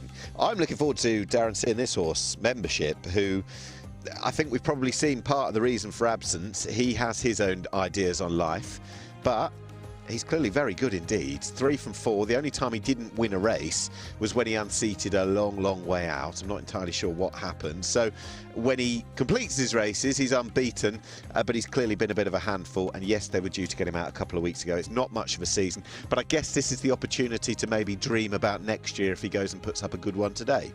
Yeah, absolutely. And just looking at the international markets, he's actually second favourite to do so, because it's about potential here, isn't it?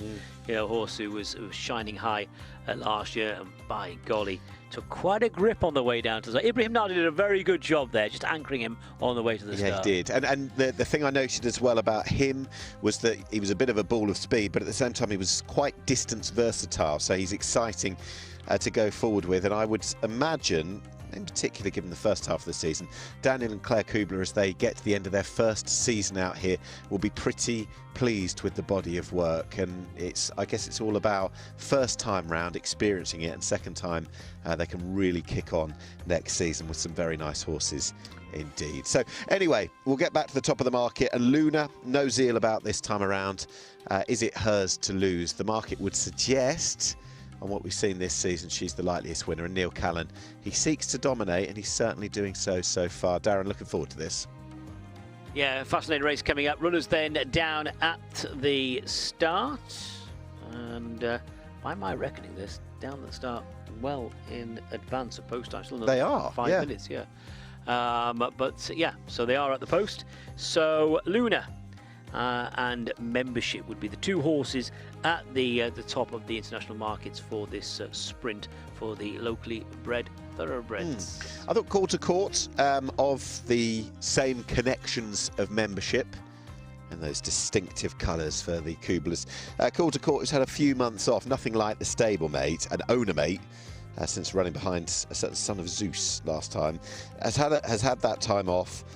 It was a similar situation behind South China Seas the time before, but ended last season very, very strongly, winning 2 of the last 3. So if this is his time of year, and horses can blossom at a certain point in the year, if finishing this campaign in the same manner as ending the last one, then Cool to Court could be quite an interesting horse. So Luna, all the rage on the international markets. Membership next in. Cool to Court is third in, and Shagadi is the one who's fourth in. And once again, it's that horse, that quite ghostly grey presence of zeal that sort of stalks most of these local sprinters.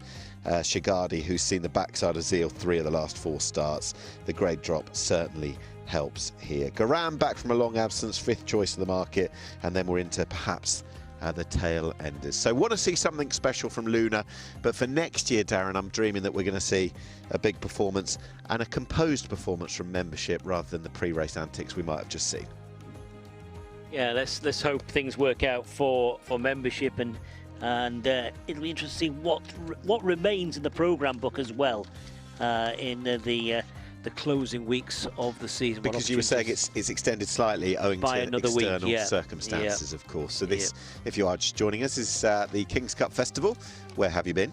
The King's Cup Festival, which was due to take place, the Thursday and Friday, first Thursday and Friday in March, would have been the 5th and 6th. So we are a little bit later on planned, but fabulous that we got the meeting off and underway with the big races, the 2 Turf Series races and the King's Cup tomorrow.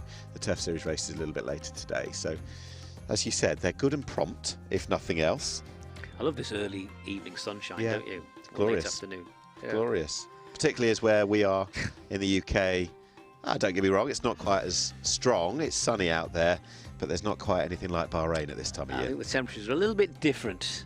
Several lengths different. Several lengths, lovely. Yeah. Horse racing. If I tell you what, if it's anything to do with being drawn, you're drawn the right part of the track if you're in Bahrain. Yeah. I wouldn't say we're actually drawn 15 over 5 furlongs at Chester. It's not that bad, is it? No, it's not that bad. Company's pretty good anyway. Looking forward to... Actually, I was making a case, speaking to Racing TV earlier, that the Turf Series sprints, the Al Fateh Cup later on, talking of Chester, and this is a slightly questionable link, the Chester specialist Roman Dragon, who is more and more a Bahrain specialist, he's almost a local horse these days, I've got more than a sneaking suspicion that he's going to have a really good run under him today. It won't be about winning the series because a load of them have shared it outright. I think he's one of them. But I think he's drawn right. A teen-digit draw is where you see him at his best. And he hasn't had one of them this season. He blossoms at the end of each and every turf series. And I just think dropping in the weights, high draw, I think he can go very, very well today up against the likes of Dan Tucker, who's drawn further away from that rail. It's amazing, they're poles apart, aren't they? Bahrain from Chester. I don't mean in terms of distance. I mean in terms of the actual track, the characteristics of the track. It runs in a straight line here in Bahrain. Runs really well around the Rudy, around the tight bends at Chester. It defies a bit of convention, doesn't it? And I remember when he first won in Bahrain, I think on the international prices, he was about 66 to 1 shot. But he's proved time and time again what a good horse he is. Well, they are going into the starting stalls now for the Grand Seiko Bahrain Jewellery Centre Cup. It's over the straight 1,200 metres. And this is a race for the locally bred thoroughbreds. Neil Callan aboard Luna, looking to complete a treble on today's card. So still to go to the starting stalls, Garam, along with Luna. Taif, that's a newcomer, number 12. As the Alafu Racing colours, the black sleeves, black cap. They're also represented by Shagadi, who has the red cap. So the straight 1,200, as we look at Rosie Jessup aboard the Robert McDowell trained Garam, about to move into the starting stalls. We're almost ready. That's it. They're ready to go and they're off. And a bit of a slow start from Al Hadba. The Go Ship began well with the Blue Lady just in behind. Away to the left is Garam. To the right, Black Pearl is showing up nicely along with Shagadi. And on the near side is Membership with Luna not too far away and looking pretty keen. Sinatra is tucked in behind horses. Nearest to the running rail is Taif. The back marker is Aklil as they head down towards the final 600. And the leader is just as Shagadi in the centre from Black Pearl. Call to court right there. So too the Go Ship and the blue colours of Garam. Here comes Luna stepping forward. Every chance still held by Black Pearl's been pushed along now. 400 metres left to go. And it is Shagadi, the strong travelling Luna, white sleeves, white cap. Call to court far side. Black Pearl running an enormous race. Sinatra's just in behind the leaders. And now Neil Callan says go aboard Luna. Inside the last 200 from Call to Court, then Black Pearl, Sinatra and Shagadi go towards the finish. It is a Callan treble. Luna is the winner. Call to Court second, Sinatra third. A Black Pearl takes out fourth place, followed in fifth by the Blue Lady. So it is Luna, number 8, who goes on to win. Number 8, Luna for Al Mohammedia Racing again. They're having a terrific meeting, aren't they, with 3 winners. Ali Abdul Majid, the responsible trainer on this occasion, and Luna. No zeal to worry about this afternoon, and Luna winning with authority. Good run from the second, Call to Court. I suppose a bit of disappointing run there from Membership, who didn't really figure in the end, but it was Luna who won with authority, taking out this race for the locally bred thoroughbreds. Neil Callan at the treble along with Al Mohammedia Racing. And he started today, Neil Callan, 8th in the Jockeys' Championship. He's now 4th, and he could be in the top 3 by the close of play. This has been Neil Callan's afternoon, early evening. At every single stage of that race, I didn't think he was going deceptively quietly. he was absolutely confident that he was going to go through and win that. As you said, no zeal, no problem, and that has been the case with some of the best sprinters around. Luna herself has just proved what a good animal she is, and take out the best sprinter in the kingdom.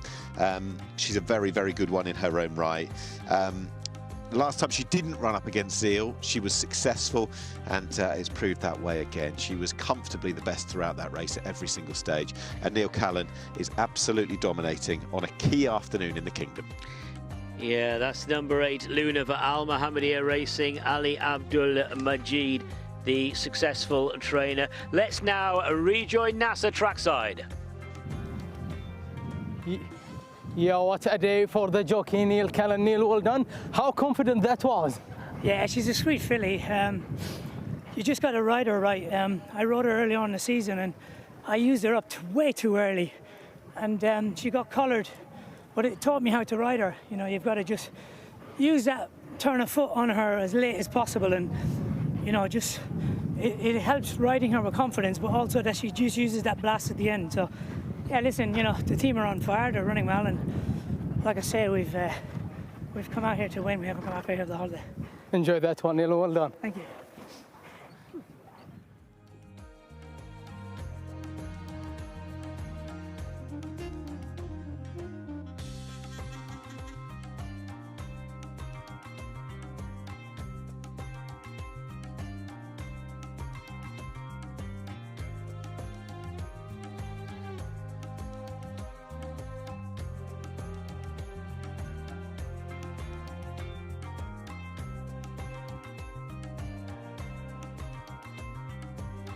First, number 8, Luna.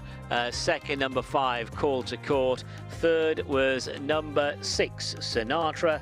And fourth, number 3, Black Pearl. I can tell you the fifth horse was number 9, the Blue Lady. But it was 8, 5, 6, 3. They are the principal numbers. There is the principal horse today. Ferried on the international markets. Another one for Al Mohammedia Racing, Ali Abdul Majid. He's having a really good time as well in the trainer's title, because I reckon that's 25 wins now for Ali Abdul Majid. So there's only one in it between Fauzi Nas and Ali Abdul Majid. Yeah, both of which on the score sheet this afternoon as well. So it is bubbling up beautifully, which is great. I was just casting my eye across the record of this lovely mare, Luna. She's a 5-year-old. She's now won 3 of her 15 races. 7 times since February 2024 rather, she's been behind Zeal. The misfortune, I mean, this recent campaign alone, back on the 19th of December, she was beaten 4.5 lengths. 2 starts ago, 3.5 lengths. Last time, 7 3/4 lengths. It does make you think, and I imagine in a couple of those races she's put it up to, it does make you think quite how significant her CV and prize money haul would look were it not for the best local sprinter. But it also makes you think, in the interest of us as sports fans as well, I want to see Zeal tested against the best that can come to Bahrain, let alone those that are there already. Yeah, in the higher graded races. Quite. Look, I mean, look at the way that she's travelled through this. She's dispatched some useful horses here. Yes, membership, for example, the one that perhaps we wanted to see rather take a step forward on perhaps the level of form that was there, but I think he's probably done himself a disservice, and the year off hasn't helped him. But at every single stage, she was almost running up the backside of a couple of horses. She cruised through that and really displayed dominance that nothing in the race could do. And it just makes you think, if she's the second run of sprinters in the kingdom, the top rung, he needs to be tested that much higher. But also, he's 10th from 11. How on earth did Son of Zeus beat him last year? But that we'll never know. So here's the head on as we watch Luna. They're just given her head by Neil Callan at around about the 200-metre marker, and stretched away. Good effort from Call to Court. That was a good solid effort from Call to Court there in second place. Yeah, I was wondering if there's anything left for him that campaign, because he finished last year so strongly this sort of time in the calendar. The way that he's run there up against this girl, off a few months, I don't know whether they're just deliberately giving him a bit of a plan. Just 2 starts this season, just 2 starts. And he flourished at the end of last campaign, and maybe there's something left for him before the season is out. It was all about Luna this afternoon, and they have weighed in. That result is now official. They have weighed in for race number 4.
And the result of the fourth race on today's card, the Grand Seiko Bahrain Jewellery Cup, is as follows. First, number 8, Luna. Second, number 5, Call to Court. Third, number 6, Sinatra. Fourth, number 3, Black Pearl. And fifth, number 9, The Blue Lady. The distance is 2 lengths and 1 1/4 lengths, 2 lengths and 1 1/4 lengths. And the time of the winner, 1 minute 13:13.41. 1 minute 13.41. That result is official, and they have weighed in.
Let's take the trophy presentation for the Grand Seiko Bahrain Jewellery Cup, and the trophy is presented by Mohammed Shirazi, Managing Director, to His Highness Sheikh Sultan Al-Din bin Mohammed Al Khalifa.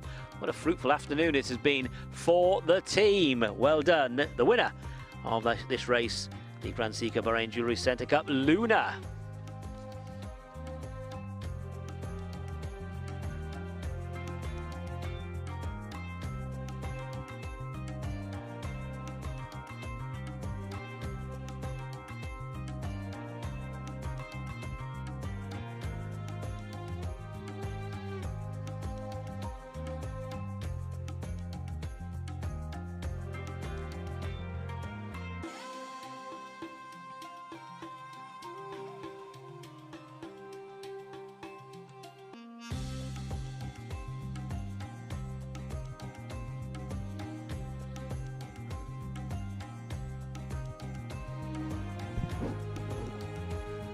What a glorious setting for some top quality sport to come your way over the next 24 hours or so, particularly in the next hour as the Turf Series 2025-26 reaches its conclusion. We've got the Al Fateh Cup, sponsored by Bapco Energies, the race which will bring down the curtain on the Sprint Series, 1,200 metres. And perhaps in the interest of, or rightly in the interest of fairness, considering how competitive the series has been, and with external circumstances rather forcing the hand to cancel the meeting or postpone it at the beginning of March, officials have got together, and these are the standings, to confirm that 10 horses will share the final prize. Chandigarh was out in top with 25, has had a brilliant season, was too high in the handicap to actually run in the concluding Bahrain Turf Series sprint race, this one. He runs tomorrow, incidentally. Comanche Falls, who's had a great season, he's off on his travels elsewhere. Another Bar isn't here. Partisan Hero isn't here. Kendall Roy, who won the first Turf Series race of the entire season back in December. A great fillet for trainer, Irish trainer Katie McGibbon. That horse isn't here. And as such, with 10 all in contention to actually win it, they've elected to share the prize out equally, which is great. So others, the likes of Dubai Bling, Up the Pace, Roman Draga, Dan Tucker, Karsib, they're all on the page below. But even though they run today, they are all joint winners. Okay, so that was a look at the sprint. What about the middle distance? That'll be the race that follows on from the sprint, and we're very much looking forward to race 6 with key points still to play for. This is the middle distance series standings, and High Royals had this one from some way out, 35 points, but they're still playing for second. Signalman doesn't run today. Vestigia is best of those that does on 16 points. Nesthorn also runs on 16, but by dint of count back, Vestigia is in third. You've also got Salamanca Lad on 14, a little bit lower, and Lord Montague on 7. And a reminder of our point system: if you finish first, it's 15 points, second, 10 points, third, 7 points, fourth, 5 points, and a completed finish gets you 1 point. So with that in mind, Vestigia and indeed Nesthorn, plus a couple of others, can deeply make inroads on all bar High Royal, and could indeed finish second in the standings. Big prize money on offer as well. 100,000 is allocated in the final 2 Turf Series races. The purse distributed 60,000 to the winning horse, and a confirmation of the points system: 15, 10, 7, 5, 3, and unplaced, but with a point for representing at the bottom. As mentioned, 60,000 to the winning horse, 20,000 to the second, 10,000 to the third. It's pretty good. 6,000 for fourth, and 4,000 for finishing in fifth. And the overall pot winners, $40,000. So High Royal's already picked that up, and the 40,000 distributed equally among the 10 winners who've shared the sprint prize for this year. So the external circumstances forcing the hand rather, but well done to the authorities at the Bahrain Turf Club for A, getting the meeting off and underway, and B, fairly distributing at the end of a difficult campaign.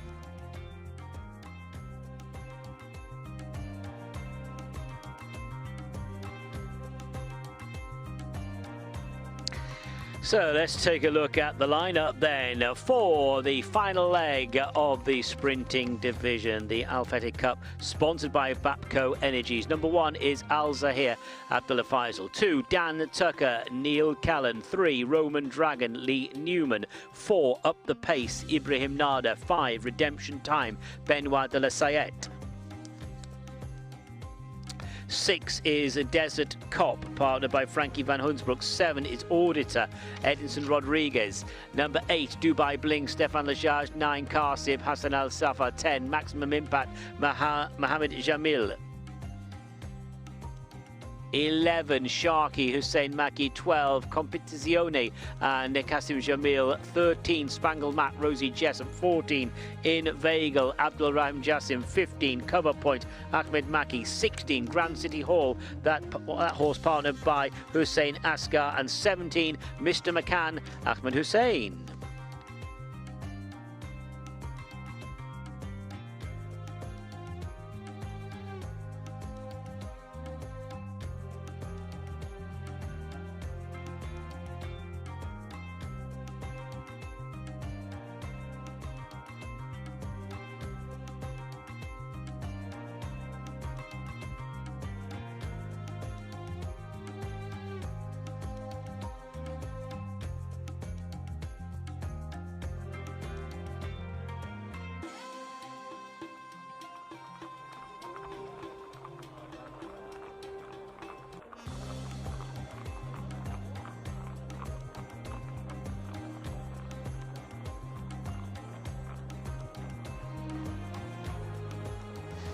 Horse number 1 in this big Turf Series race is Al Zahir, who's got a high draw in 16, might be the place to be. Good form, 10 from 42 overall. It's only his first season out here, very well established, good sprinter in the UK. Maybe needs a little bit more time, but I'm looking forward to seeing how he develops out here. Number 3, this is a horse that needs no introduction then to the scene here. This is a Roman Dragon who's won down this straight course in the past. Bit of a Chester specialist as well. That is number 3, Roman Dragon. We all love the Dragon. He's practically Bahraini these days. Right, number 4, Up the Pace. He's really interesting horse. Winner already this series. Excellent first win up here on the 29th of January when last seen. Looked very well bought on that evidence. Gelded since prior seen that day, and has to be considered very interesting indeed.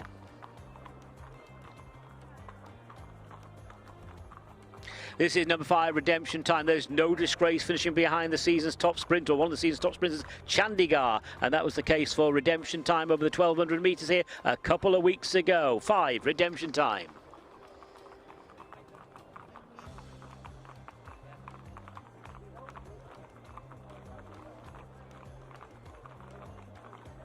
We drop back to horse 13 next. That's Spangled Mac. Spangled Mac, who He's a real player in the context of the series altogether. He wouldn't have been up to winning it were the point system still as they were. But third to up the pace in late January. That was good, backing up a strong effort behind Blue Day the time before. And generally speaking, a horse well kept, competitive and capable of being in the mix here.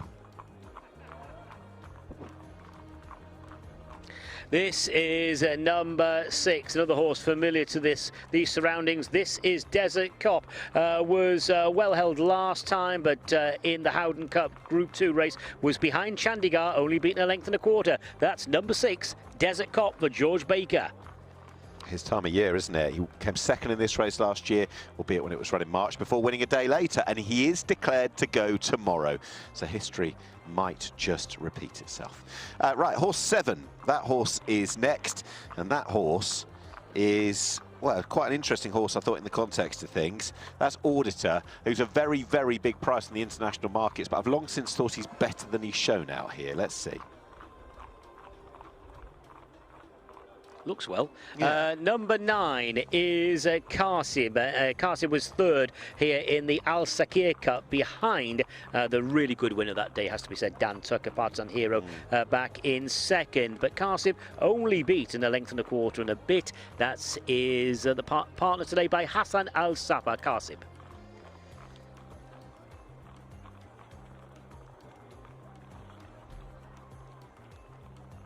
And Qasim is to be followed by, this takes a turn around the parade ring in this big field.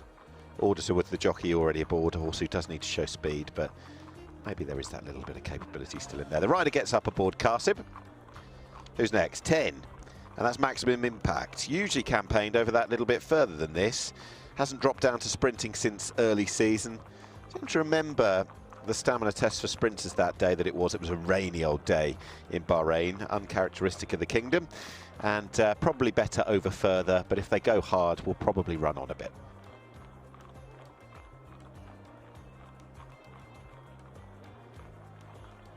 This is Sharky, number 11, 2 outings back. Sharky was in the top spot, winning the Al Sharif Sprint Cup here, beating Neptunian on that occasion. Well held behind Dan Tucker last time. Sharky, number 11.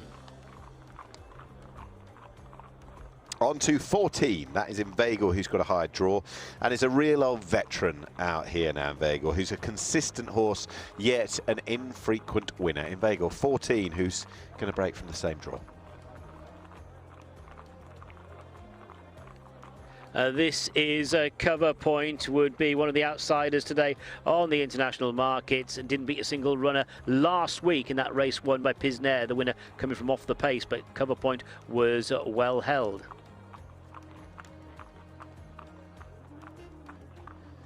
Okay, let's drop back to horse 2, and that man has just been farming wins this evening, Neil Callum, but as the action hots up to the real big stuff, he'll be looking to do just the same thing. Dan Tucker is his mount. Dan Tucker, who wasted no time winning first up here. That was a flying start to life. Down the near side, absolutely bolted up, and made the 170,000 guineas switch look a very good one.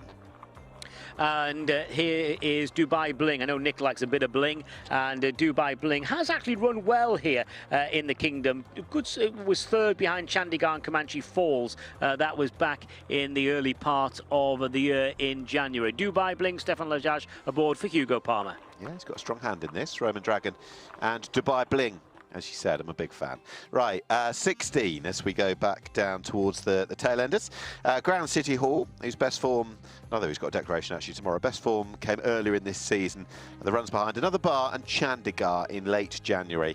As said, also declared tomorrow, and kind of threads together a lot of Turf Series form throughout this season.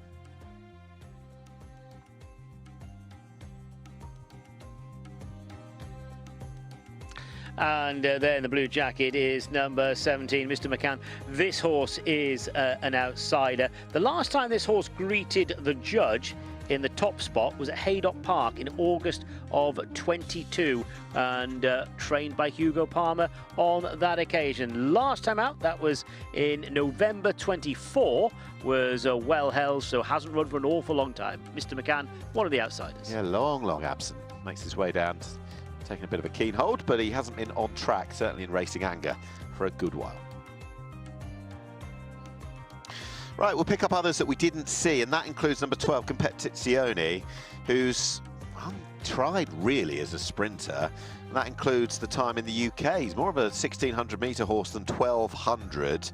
Well beaten in good races out here, and they are trying something a little bit different. Makes the debut in Turf Series company, and maybe he's just been shown that little bit more speed, which suggests dropping down in trip is worth a go at least. This will be fast and furious, I am sure.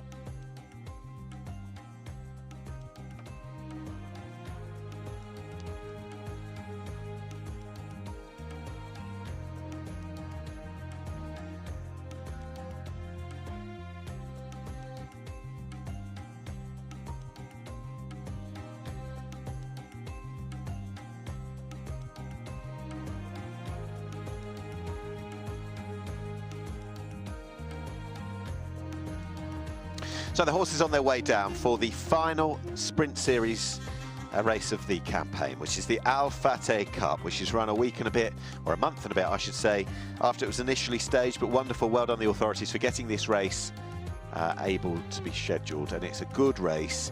It's got less about it as regards the sprint series as a whole, given the fact that the prize was distributed evenly across 10 horses who could have won it, but it is a huge prize in its own right, and the prize money alone means there's going to be a fair bit of racing anger on the track. 100,000 US is allocated to this race, and indeed the middle distance race, which will follow on. 60,000 to the winning horse, 20 to the second, 10 to the third, 6 and 4 down to 4th and 5th. So a lot of prize money, good competition.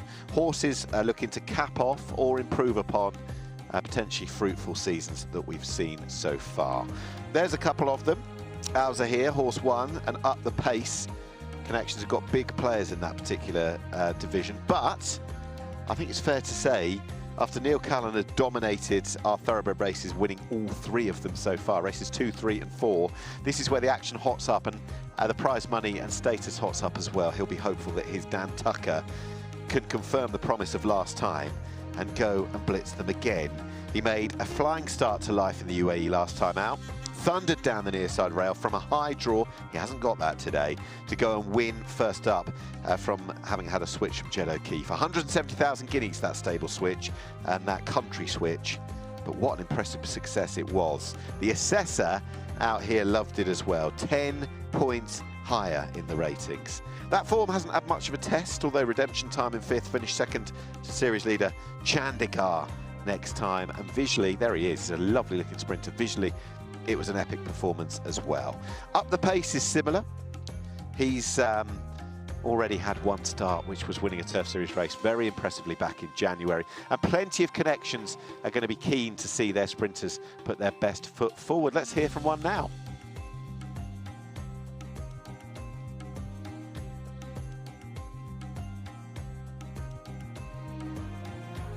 Joining me now, the trainer Jabir Ramadan, who participated in the 6 furlong Al Fateh Cup. Boyman, you participate in 3 names: Redemption Time, Cover Point and Competizione, and it looks like you have a big hope on Redemption Time, who finished second last time out. Well, I hope so. He ran last time over same distance and same quality of the horses, so hopefully he will run a big race for us today. Let's see.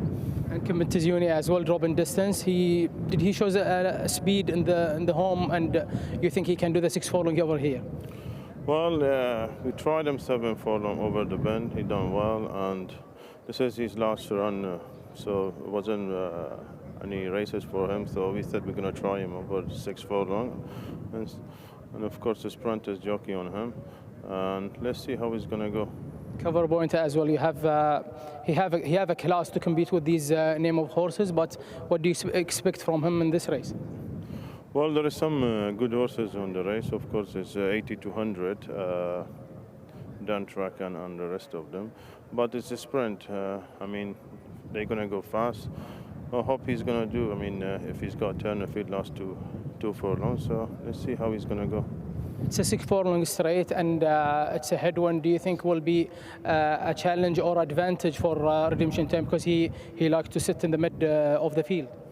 Well, he doesn't mind it really. He doesn't mind. He's got his speed and he's got last two furlong. He's got stamina, so he's got speed. He's going to go with the pace, and hopefully they're going to go properly speed. And let's see how he's going to end up last furlong. Wish you all the best, Jabber. Thank you so much. Thank you, thank you.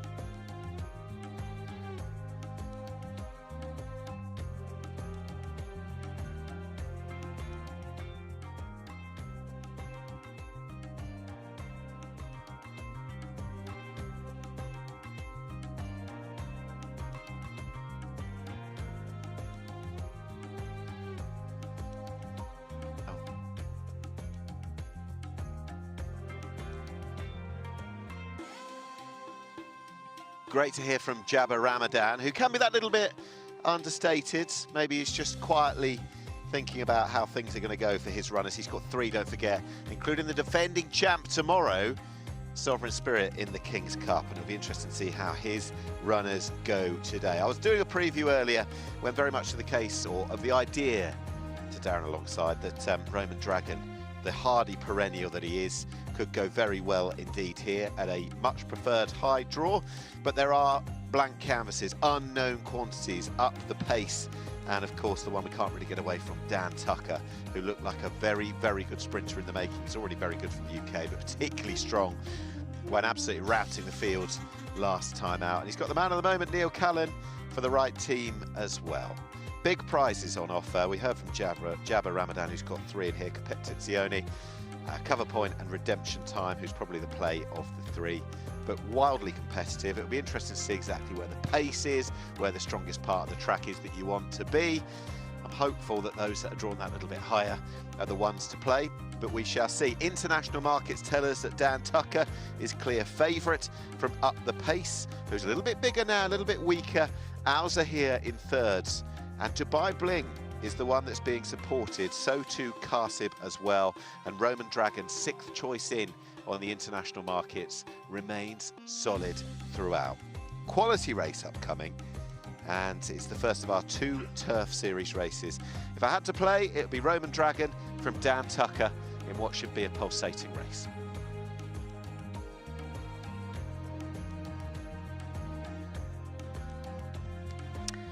Runners going in for the Fateh Cup, sponsored by Bapco Energies. Final leg of the Sprinting Turf Series for the 25-26 season here in Bahrain. Field of 17 loading. So next one to go in is Alza here, who's drawn high in 16. Roman Dragon to go forward. Red cap there of Grand City Hall. Maximum Impact, Karsib, Desert Cup up the pace. They're still to go forward along with Redemption Time. So down now to the final 5 runners. Blindfold fitted to Redemption Time as up the pace loads. Karsib and Maximum Impact about to go in.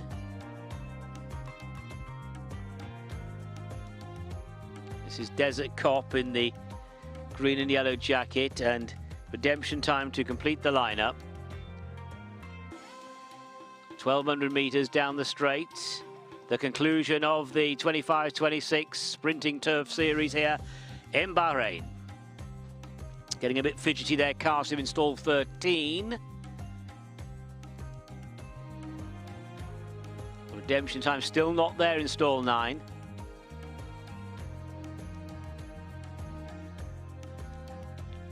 Stall handler assisting Roman Dragon's jockey Lee Newman.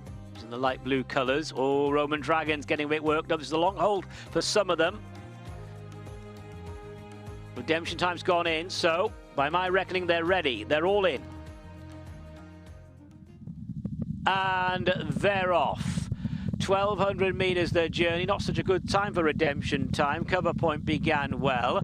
Right there is Grand City Hall with Sharkey and Mr. McCann showing up prominently. Karsib not too far away. Maximum Impact down the centre with Dan Tucker. Blue Jacket to the left is Up the Pace. To the near side is Al Zahir, followed by Inveigle and Auditor. Roman Dragon and Dubai Bling are a couple of the last ones at the moment. 600 metres left to go, and it is Grand City Hall. Cover point Dan Tucker. Karsib is right there. On the near side is Al Zahir with Inveigle. Up the Paces towards the far side. Desert Cop is next, followed by Competizione. Dubai Bling is trying to get into it, so too Redemption Time, then Roman Dragon heading down towards the final 400 metres, and into it they go. Al Zahir, Desert Cop, Competizione and Redemption Time. Up the Pace, Dubai Bling far side in the yellow and black. Dan Tucker's not too far away. It wasn't the greatest of starts for Redemption Time, but it's Dubai Bling and Redemption Time. It's a duel in the last 50 metres. Dubai Bling from Redemption Time. Dubai Bling by a neck to Redemption Time. Back in third was Desert Cop, and it is close for fourth position with Al Zahir and Up the Pace, a couple of those involved. Dubai Bling has won. Stefan Lajaj, Hugo Palmer, big win here for Hussey, Owen and Holy. This is Dubai Bling. Dubai Bling, who has put in some nice efforts here in the Kingdom in the past, has beaten Redemption Time. 8 from 5. And then Desert Cop, number 6, has got third. And it is the Al Adiyat runners there, I reckon, for fourth place. It's a photo of a fourth between in race card order 1 Al Zahir and 4 Up the Pace. Dan Tucker was just behind that pair then. So it's 8 from 8, 5 and 6. Photo for fourth place between 1 Al Zahir and 4 Up the Pace, and they were chased in by number 2 Dan Tucker. Dubai Bling has won it for Hugo Palmer and Stefan Lajaj. Came out of stall 1, so drawn right over on the far side of the course, and a great duel with Redemption Time into the closing stages. In fact, didn't have the best of starts, Redemption Time, but as we said earlier, Dubai Bling had put in 1 or 2 sound enough efforts in defeat here in the Kingdom. 8, 5 and 6, the provisional numbers. Dubai Bling, the winner. What a fabulous performance, and actually a rider who's had such success, that big beaming smile as well. Well done to All Connected, and look, for what it's worth in the series, of the context of the series, I should say, this horse would have won outright. He was one of those that could have won it had they not shared it out prior. So in truth, I think it teaches us, as he goes back in unison with stablemate Roman Dragon, that Hugo Palmer certainly knows how to ready one for the Turf Series. He won it last year with Roman Dragon, and from a sort of moral winner perspective, he's won it with Dubai Bling. So watch whatever comes out. I'm sure these two will be back here next year. But Dubai Bling, just as you were saying, Darren, back to something like that form that he's been well capable of throughout the context of the Turf Series. I think he was given a lovely ride there to go and beat the second. And I want to flag up as well the third, Desert Cop. He finished second in this last year before winning tomorrow's decent local sprint a days later. Well, he's in exactly the same position, albeit one worse today, to go and try and strike again tomorrow. So we'll watch with real interest. But well done, Stefan Lajaj, and well done to All Connected to Dubai Bling. It was fascinating to see how that race unfolded.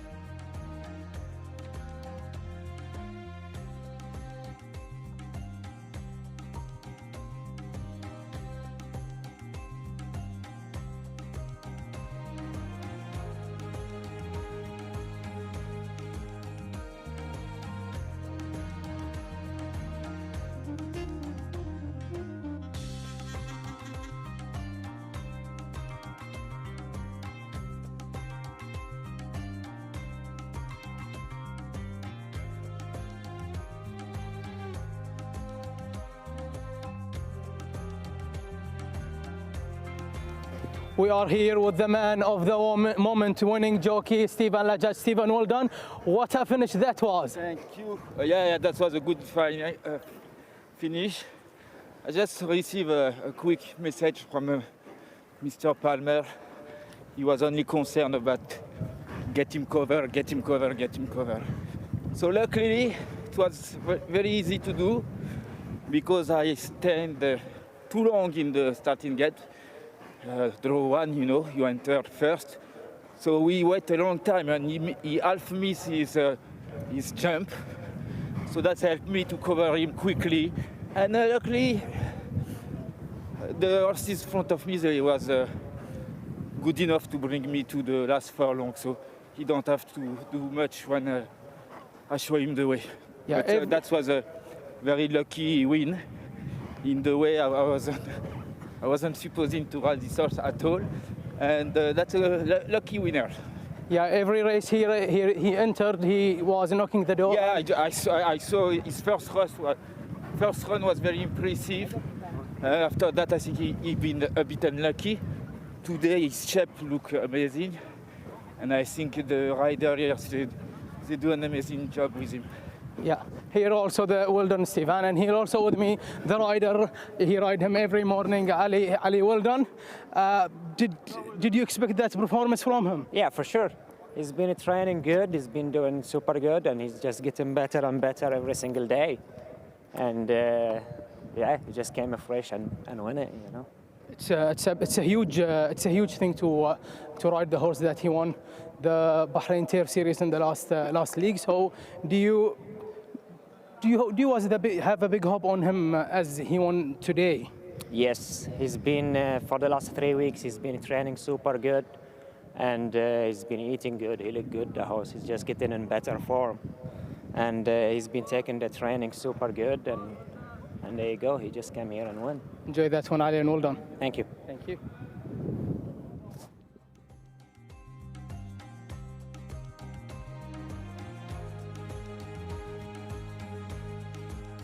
So there is the winner, Dubai Bling, Hussey Owen Holy, Hugo Palmer, Stefan Lejage, the winner of the final leg of the Turf Series of 25-26, the Fateh Cup, sponsored by Bapco Energy. So the provisional placings: first, number 8, Dubai Bling; second, number 5, Redemption Time; third, number 6, Desert Cop; fourth was number 1, Al Zahir. And fifth place, I'm told it could be a dead heat for fifth between Roman Dragon and Up the Pace.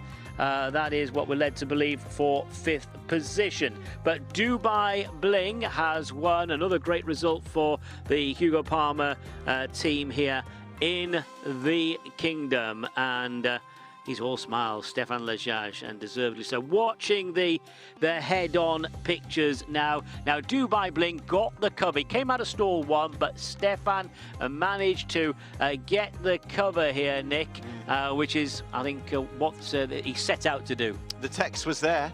The text was there from Hugo Palmer to Stefan Lejage. He got the cover, that was key, and he quickened up. The horse that was drawn on the most extreme towards the inside of the track in stall 1. The extra 200 metres has suited him from that run behind Dan Tucker last time, but he is a very good sprinter with very few miles on the clock. That's only 10 stars, and he's adapted to life extremely well in the Kingdom of Bahrain. He finished third to Kendall Roy, first up for the Turf Series back in December, and he's been near enough ever present, and that's kind of key, the consistency to running well throughout the Turf Series. We saw Roman Dragon do it through this year, last year, and don't forget, were they only a whisker away from winning the middle distance 2 years ago with box to box as well?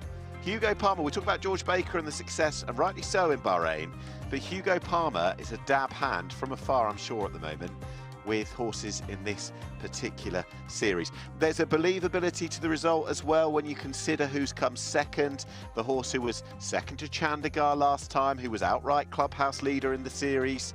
It's all kind of threaded together quite neatly today.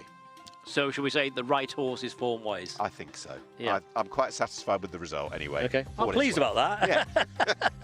We've got to keep you happy. Yeah, so 8-5-6-1. 8-5-6-1 confirmed with 3 and 4 in a dead heat for fifth place. But Dubai Bling is our headline winner here at the end of the sprint as we just watch the replay from another angle. I tend to watch out for any hard luck stories. Do you see any hard luck stories? I can't say I've noted any. Overwhelmingly so. The draw, as mentioned, stall 1 winning on the day. Stall 1 beating stall 9, who beat in turn stall 5, and do watch out for Desert Cop tomorrow. I wouldn't necessarily say that those towards the centre of the track are completely inconvenienced. Dan Tucker's run his race, it would seem to me, but it's the extra the extra weight on the back after that success last time out. I'm sure he's going to be a force when it comes to the next season or two.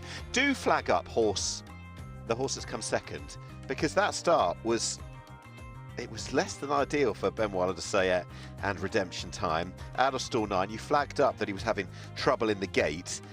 He started on the back foot, but he's finished very, very well. The horse who'd finished second behind series leader Chandigarh 2 starts ago. It's been a busy campaign for that horse, and he picked up plenty of points. He would have finished, I think, clear 4th in the series, but for it being curtailed early. So horses who were already big point scorers coming to the fore. So it is Dubai Bling's race today. 8, 5, 6 and 1, the principal numbers in the frame.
So let's confirm the results of race 5, the final leg of the sprint division for 25-26 here in Bahrain, the Al Fateh Cup, sponsored by Babco Energies. First, number 8, Dubai Bling. Superb win for Dubai Bling and all concerned. Second, number 5, Redemption Time. Third, number 6, Desert Cop. Fourth, number 1, Al Zahir. And fifth, number 4, Up the Pace. Just stress there, fifth, number 4, Up the Pace. It was not a dead heat as first given for 5th place. The distances a neck and 3 lengths, and the official time winning horse 1 minute 11.11. 1 minute 11.11 seconds. Winner coming there from stall number 1, Dubai Bling.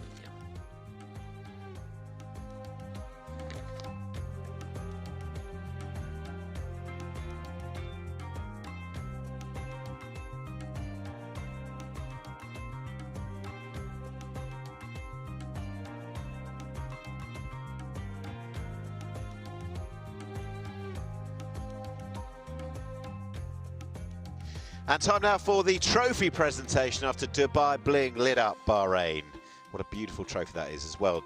Well done to all connected after that success in the Al Fateh International Cup, sponsored by Babco Energies Group. Trophies presented by His Excellency Dr. Mohammed bin Dana, Minister of Oil and Environment, Special Envoy for Climate Affairs, on behalf of Hussey Owen Hooley. Well done to all connected. Arm aloft, Stefan Lejage, you've just won the final Turf Series sprint of the season. Snatched away.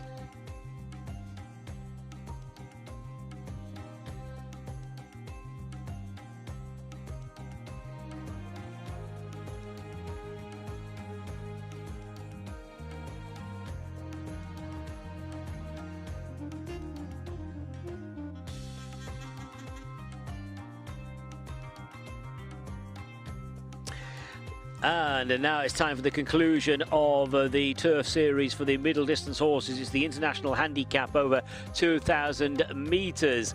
Number 1, Nestorn, Benoit de la Sayette. 2, Azka, Stefan Lejage, looking for a famous double. 3, Salamanca Lad, Lee Newman. 4, Vestigia, Abdullah Faisal. 5 is Merlin's Beard, Kasim Jamil.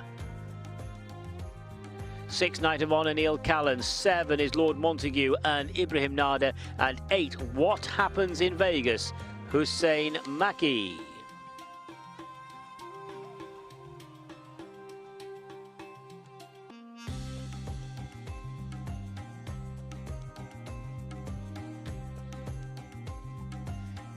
And on we go to the second of the Turf Series races to conclude proceedings this season. It's been fabulous. This is Nestorn, and he kicked off the Turf Series with a brilliant success back in late December before being beaten twice since, including winning deep in the Crown Prince's Cup last time. Fascinating to see how he goes. He's a well-bred horse who formerly represented Top Connections, and he does now. Top Connections certainly in the context of bringing those to Bahrain. It's George Baker. Yeah. Francis Henri Graffard trained this horse. I remember seeing some footage of it winning at Le Croisé La Roche. Yeah. Yeah, I think I mentioned it in one of the broadcasts. Makes Chester look like Newmarket in terms of galloping, because it's really sharp. Anyway, we move on to 2, Azka, stepping up in grade, in good form, Azka, with 2 wins on the bounce over the 2,000-metre journey back in February. Stefan Lejage looking for a famous double. 2, Azka.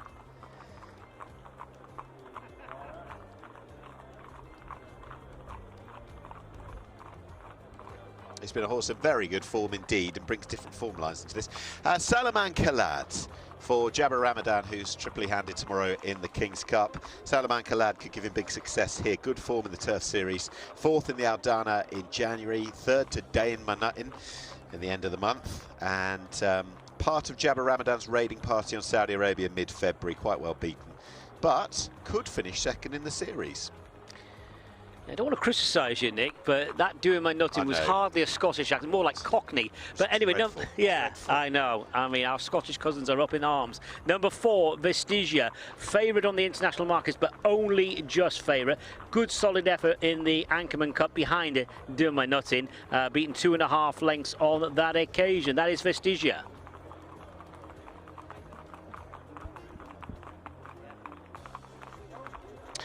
Right, behind Vestigia, who's another who could certainly win this, and on count back, the leader of those that are here in the Turf Series, we've got horse 5, good old Merlin's Beard, who ran a cracker 2nd, beaten a whisker last time, burst through seemingly to time it perfectly before the parent grabbed him on the line. Won the Turf Series Anchorman Cup last February, and he's been a standing dish in this kind of event for a couple of years.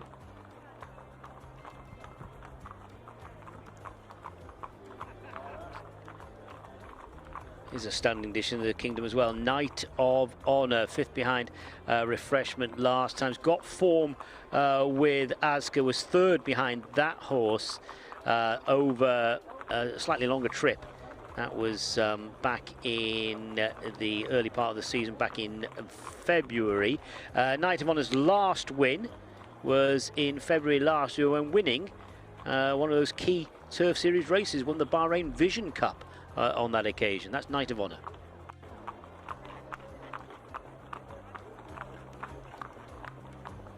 Right, let's work our way towards those at the higher numbers. Lord Montague, horse 7, who is progressive, only 3 starts out here in the Kingdom of Bahrain, winner first up on first run since coming across from the UK, and was 3rd to Series 2nd Signalman mid-February. I think was a little bit below his level when free sweating last time. Let's see more today. And this is what happens in Vegas.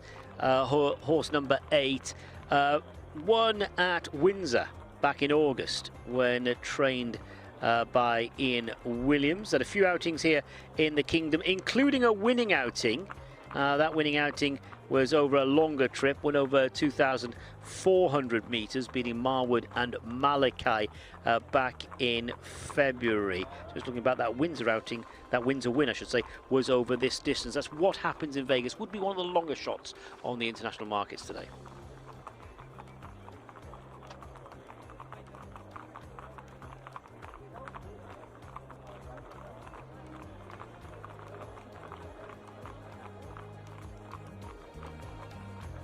Small field, tricky race. There is the Star Rider in conversation with one of the star trainers for certain. Ben Wilder de Sayer, who's had a great first season out in the Kingdom of Bahrain. He's got the ride on Nest Thorn, he's all smiles. He's second only to the great Ibrahim Nada in the Jockeys Championship. Although Neil Cullen is threatening to rather upset the order at the moment. You're far more descriptive than me, Darren. Go on. Well, I'm looking for the man. Well, he's quite topical considering the news yesterday, isn't it? Given our yes, absolutely. Not really into space. I don't know an awful lot about space. No. My head's off in there. Yeah. Right. Reminder of our points standings. Abraham Nada like that anyway. High Royal tops it. He's already won it and he isn't here. Don't worry about him. He's bagged his $40,000. Signalman is second, but that could well change today because the horses in 3rd, 5th, 9th and even 13th could finish second. So Vestigia 3rd, 16 points.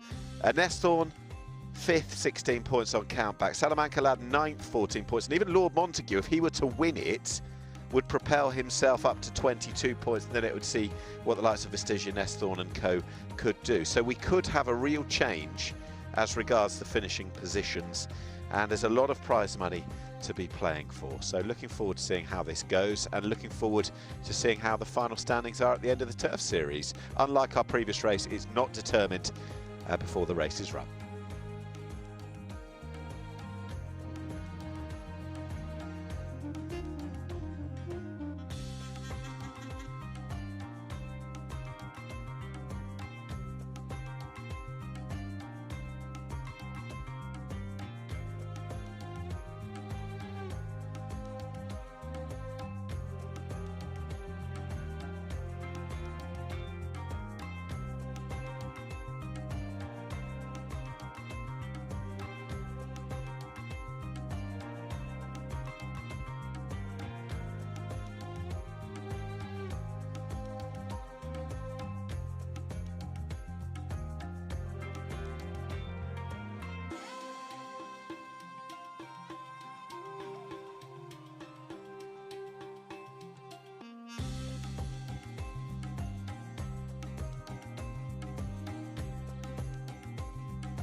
Joining me now, the trainer George Baker, who participates in the international handicap cup and also with the horse Nestron. Just tell us more about him, George. And I think the 64.5 kg will be a big challenge for Nestron today. 64.5 kg. It's like the poor horse has got me on board. It's a big weight, but look, he deserves it. He ran very well the first Turf Series race, won that race fantastically well. Things haven't quite dropped right for him. To be honest, this wasn't the plan. Obviously, we thought we'd be home by now. But the boys, Benoit and Frankie, have done a great job with these horses in my absence. If it had all gone horribly wrong, it's their fault. If it goes well, it's obviously down to me. But look, we're here, delighted to be part of it, delighted to be here supporting the Bahrain Turf Club through these sort of slightly tricky times, but a thrill to be here. This is a lovely horse, and looking forward to getting back to England. Whatever happens tonight, he's a good horse for the summer to look forward to. So, George, what do you expect from him? As you said, he won his season, our first time out here in Bahrain, and after that, he little bit, we can say, a disappointing run. But today, I think, with the small feed, we expect from him more. Exactly. Maybe, although that weight does stop trains. That's what they always say in our sport. He has got a big old weight, and I think the ground will be quick enough for him, to be honest.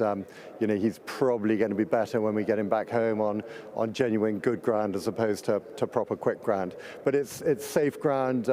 Andy and the team have done a fantastic job as ever. Safe ground, we'll roll the dice, but it's a big old ask. But look, it's great to be involved, and hopefully looking forward to next season already.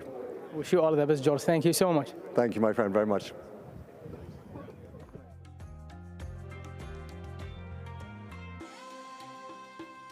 Yeah, best of luck to George Baker and the team. And they are through a number of different horses. Well, they are standing dishes when it comes to this particular part of the world from Bahrain.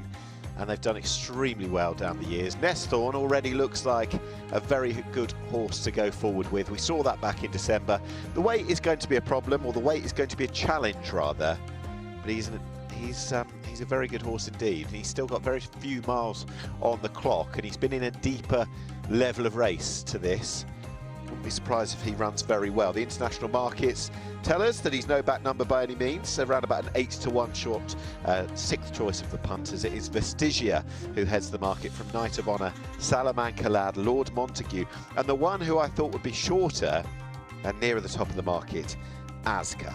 But a cracking race as we draw down the conclusions of the final stages of the Turf Series. Nesthorn, brilliant winner first up of the Turf Series back in December, is there. Azka, who's been winning and winning well, is on a hat-trick.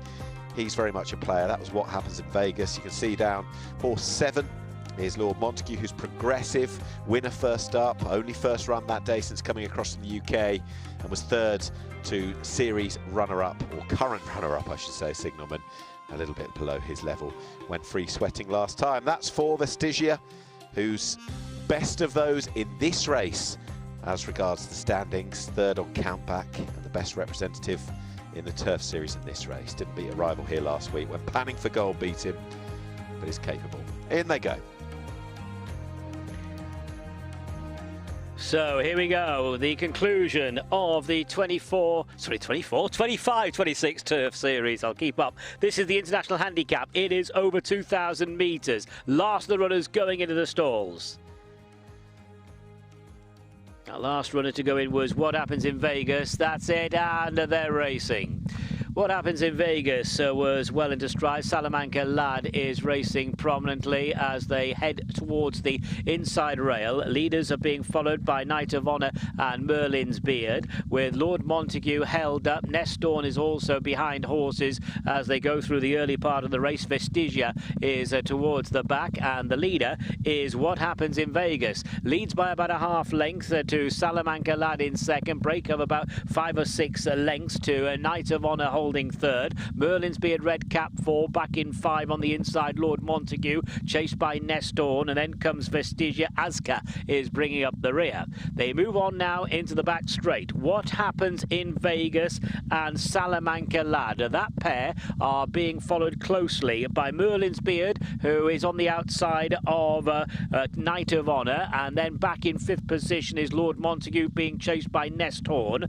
Further back to Vestigia and Azka, Stefan Lejage's mount, giving them all start, and they have less than 1,000 metres to go. What happens in Vegas? The leader, Salamanca Lad, a length down in second, break then of 2.5 lengths to Knight of Honor third, length and a half to Merlin's Beard, being chased by the dark blue colours of Lord Montague. Nestorn is next, chased by Vestigia, and Azka is at the moment observing proceedings. They're at the top of the straight, less than 600 from home, and it is what happens in Vegas and Salamanca Lad, that pair by about 2 lengths to Knight of Honor in third. Merlin's Beard tries to get going. Lord Montague picking up, stepping up in trip, and then comes Nestorn, and they're beginning to group up now. Salamanca Lad, the leader, but only just. Here's Merlin's Beard between horses. Lord Montague, Knight of Honor with nowhere to go. Azka over the top. Lord Montague is just in front. Lord Montague, Salamanca Lad, Azka finishing. Lord Montague the winner. Salamanca Lad second. Azka third. Close for 4th position between Merlin's Beard and Knight of Honor.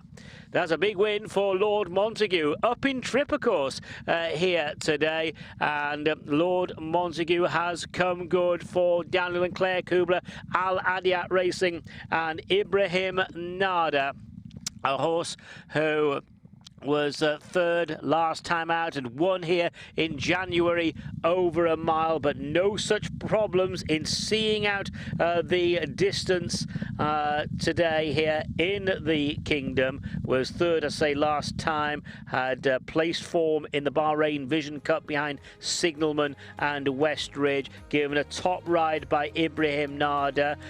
This is a horse who was formerly trained by Jack Shannon in the UK, winning at Yarmouth.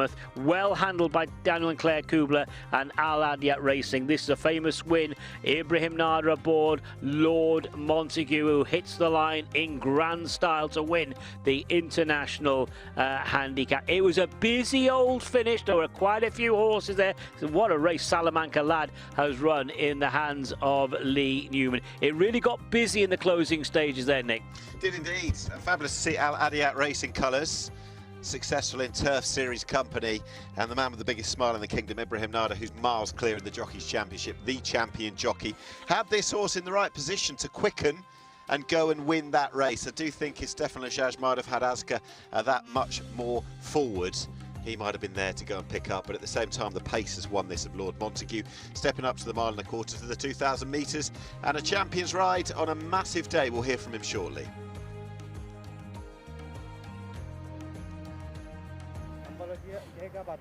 A fantastic ride today. Well done, Ibrahim Nader. What a performance that was. Yeah, thanks God. The last Turf Series race I won today. He was a good horse. We saw his last time out, he didn't run good. We know what's the problem. And today he's back at the Turf Series race and he won in a nice style. Yeah, I sat patiently with him back. The pace was really fast. He took his time at the race, and when I showed him the way he gave me a nice turn of foot. It was a question mark for the distance, but today he proved that seems there is no issue with the distance. Yeah, that was the problem. First time out he won over 16. I think he was so fresh, that's why he was like steamy, and today he sat really good, handy, and that was the instruction from the trainer. Well done to the trainer and the owners, Sheikh Isam Salman and Al Adiat team. I think he did it nicely today. He's a good horse. I think next season he'll be a nice horse. Enjoy that one, Ibrahim, and well done. Thank you very much.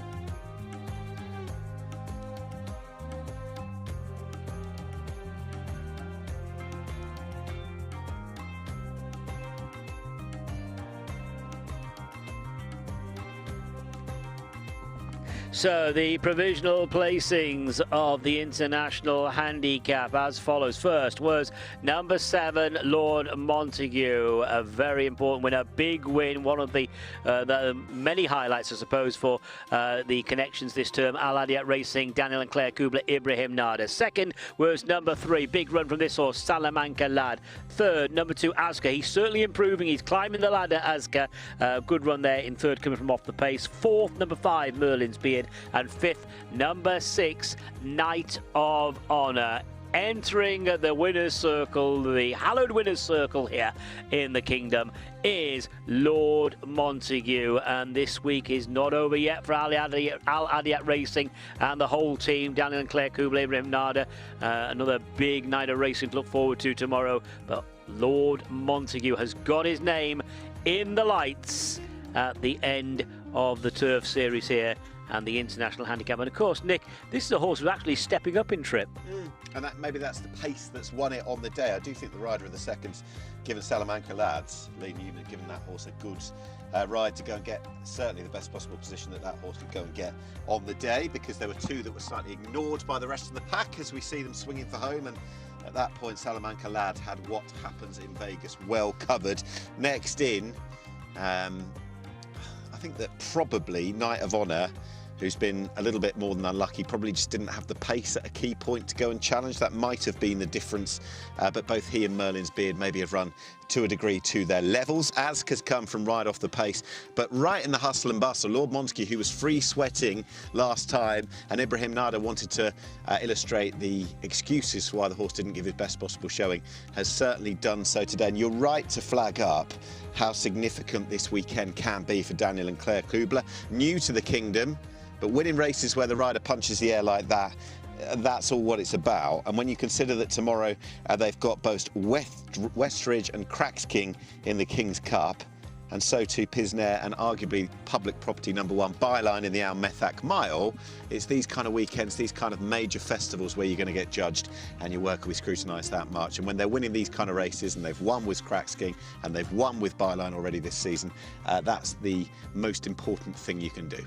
Yeah, it is working well. It is working well. It's a grandstand finish for the connections. Lord Montague has won the International Handicap, and Ibrahim Nada, well, he's going to be crowned champion jockey again here in the kingdom. And generally speaking, I was thinking about the success that we've had internationally, which is what they want to do as part of the Turf Series maybe over the last couple of years. Ireland has come to the fore with Kate McGiven this year, Kendall Roy last year with Snellen. I'm not going to pronounce the Scottish horse once again because you rather poo-pooed my effort, but Lucinda Russell and Michael Scudamore's horse with a fairly iconic name earlier this year.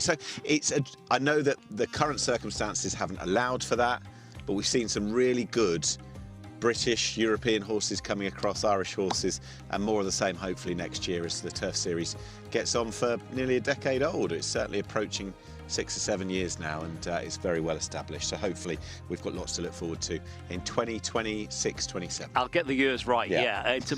But it's a big thumbs up, isn't it? Yeah. It's going places. The whole scene here in the kingdom's going places. Yep. The standard of sport's improving. The standard of thoroughbred we're seeing out on the track's improving. Completely. And over the last couple of years or so, the fact that we're racing under the lights, look at some of the most significant global performances in racing, whether it's out in America or across the Middle East, they tend to be under lights. It adds that much more atmosphere. It allows them to go through on into the evening and not completely sort of curtail their race days. And when you think about the Bahrain International Trophy, which has only been going since, well, less than 10 years, Royal Champion winning it in November and then going on to win a hugely prestigious race in Saudi Arabia, it just increases the profile of that race. 120 rated animal, global quality animal winning it. It won't be long before they're getting Group 1 status for that race. Absolutely, yeah.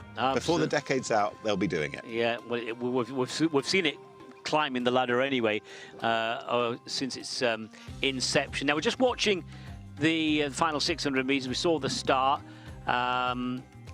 Aska's come from off the pace there. Salamanca Lad has helped force the pace with what happens in Vegas. You mentioned about Knight of Honor.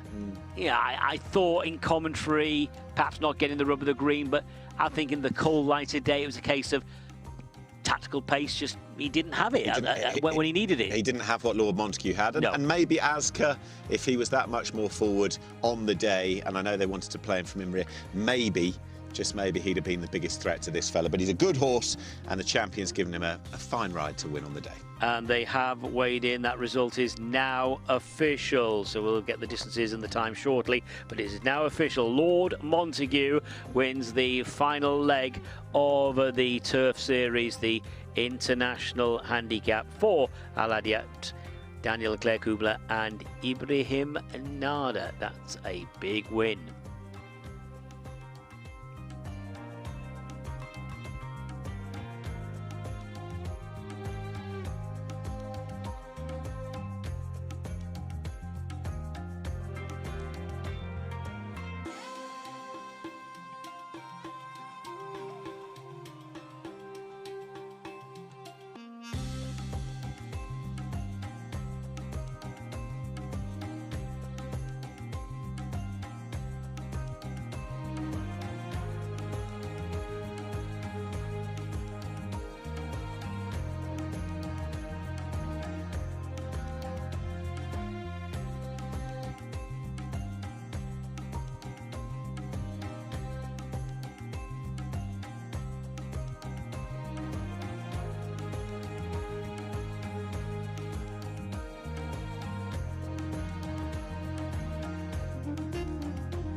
Joining me now, the trainer Daniel Kubler, who won the International Handicap, the first series.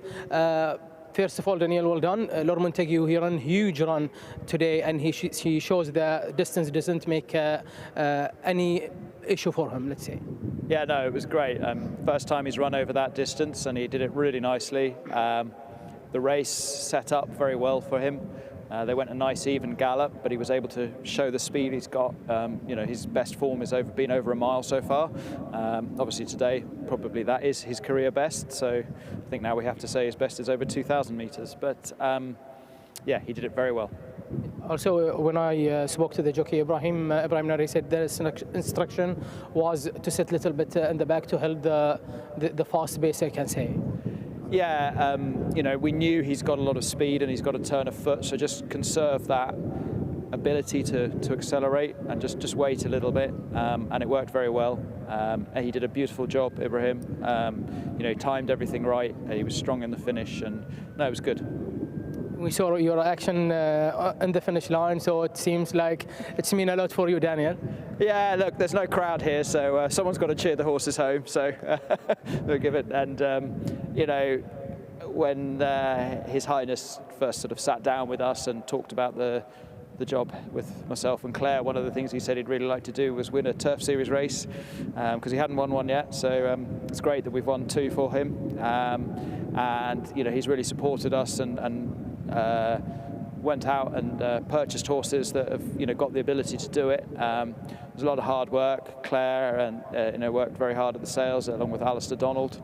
And His Highness has a big input into the horses, and there's a lot of backwards and forwards and choosing down the horses. And you know, it's nice. You know, we bought 6 horses and 2 of them have won the Turf Series races. Westridge has got a big chance in the King's Cup tomorrow, and you know, Al Zahir ran a super race there, and he looks like an encouraging horse for maybe a Turf Series race next season. Thank you so much, Daniel, and well done for the race. Thank you very much. Thanks, Hassan. Thank you.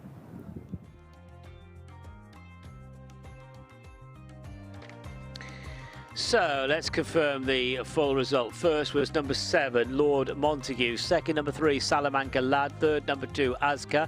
Fourth, number 5, Merlin's Beard. And 5th was number 6, Knight of Honour. The distances, half a length and 3/4 of a length. That's half a length and 3/4 of a length. And the official time of the winning horse, 2 minutes 01.47. 2 minutes 01.47. Just confirm that result is official. They have weighed in for one of our features, the International Handicap.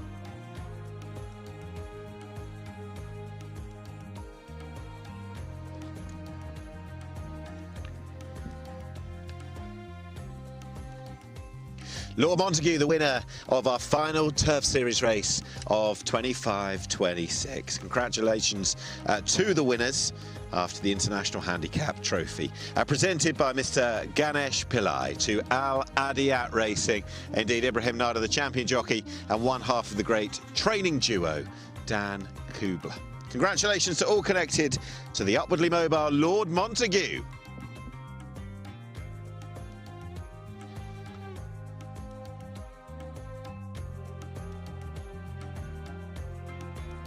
So let's move on to our 7th race, the Coolmore Cup. And this is for the imported thoroughbreds over a mile, 1,600 metres. Jehangir is number 1, Hussein Asghar rides. 2, Pure Dreamer, Ibrahim Nada. 3, Ecosystem, Benoit de la Sayette. 4 is Azimov, Abdullah Faisal. 5, Mr. Irrelevant, Neil Callum. 6 is Ramazan Hussein Maki. 7, Badette, Stefan Lejage. And 8, Brooklyn 99, Ali Issa takes the ride.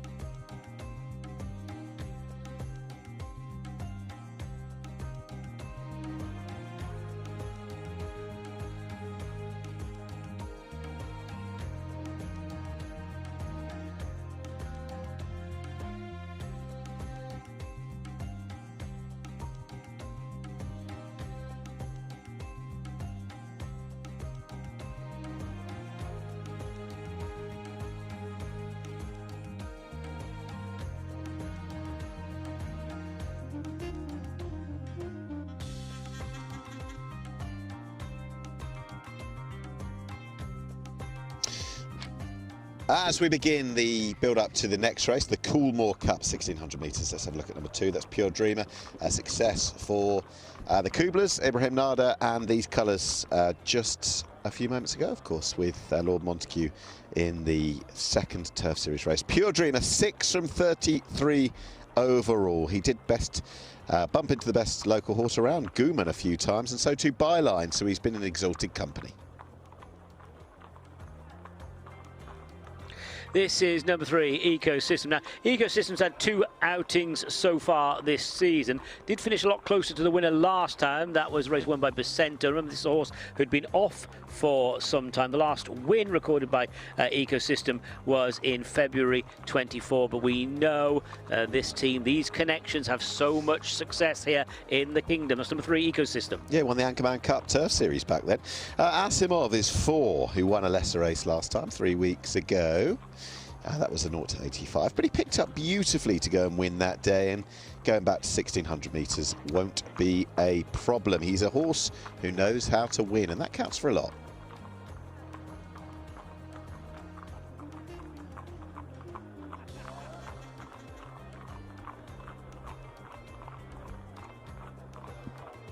This is number 5, Mr. Irrelevant, was a winner this time last year, Mr. Irrelevant. This season, well, some good strong form. That run last time from Mr. Irrelevant was when chasing home Refreshment. Was only beaten a length on that occasion. Knight of Honour, the likes of Knight of Honour, Memento were behind. That is a big player, the favourite on the international markets, Mr. Irrelevant, to give Neil Callan a 4-timer. Yeah, he's certainly not been Mr. Irrelevant this afternoon, and neither has our racecourse caller, Darren Owen. Mr. Irrelevant is horse 5. OK, let's work our way back to the one that's entering the parade ring. This is good old Jehangir, who I've always liked him ever since his days in the UK. A full brother to the multiple Group 1 winner, Hello Yumzane. Second to Refreshment, and a position in front of Lord Montague last time. I wonder what that form's worth now.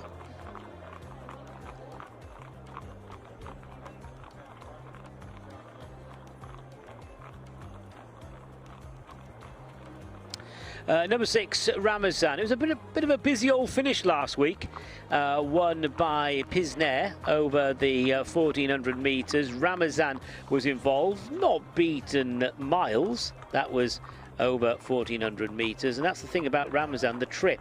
And looking back at Ramazan's record, this horse only tried a mile on one occasion, and that was in 2023 in the Britannia Handicap at Royal Ascot. Yeah, quite interesting. There's a number of these that are doing a question or two about the trip, so we'll see how Ramazan takes it.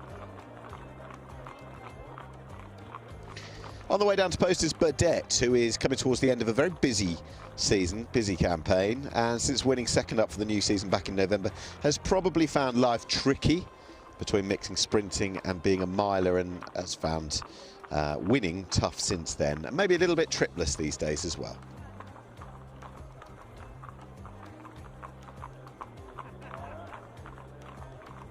And this is Brooklyn 99. And Brooklyn 99 would be one of the longer shots on the international markets, but comes here with some nice form in the book. The form has been franked as well this afternoon. Jarham, for instance, was over 3 lengths behind Brooklyn 99. That was a couple of weeks ago. Brooklyn 99 has overall been a model of consistency this season. Yeah, the interesting thing, for a 6-year-old, long established, I think it was the first time they tried a mile last time, and a completely unknown quantity after winning that. So we'll see how that horse can now go as a miler. There is another look at Burdett, who's looking lean and fit, but he should do after a fairly busy campaign so far. Yeah, looking back to Brooklyn 99, when this horse was campaigning in the UK, it was all basically 1,000 and 1,200 metres. He was a sprinter, wasn't he? Yep. There he is. He's the one the international markets have been banging the drum about. That is Mr. Irrelevant, who hasn't won this season, but his form in the last few runs is very strong. The run a few starts back behind Lord Montague, and that second to Refreshment last time was good. The return to 1600 poses positive questions in my mind, and he's almost one who is guaranteed to run their race, with maybe form and trip questions about others. He does look for a first win since this month last year, but that's surely coming soon.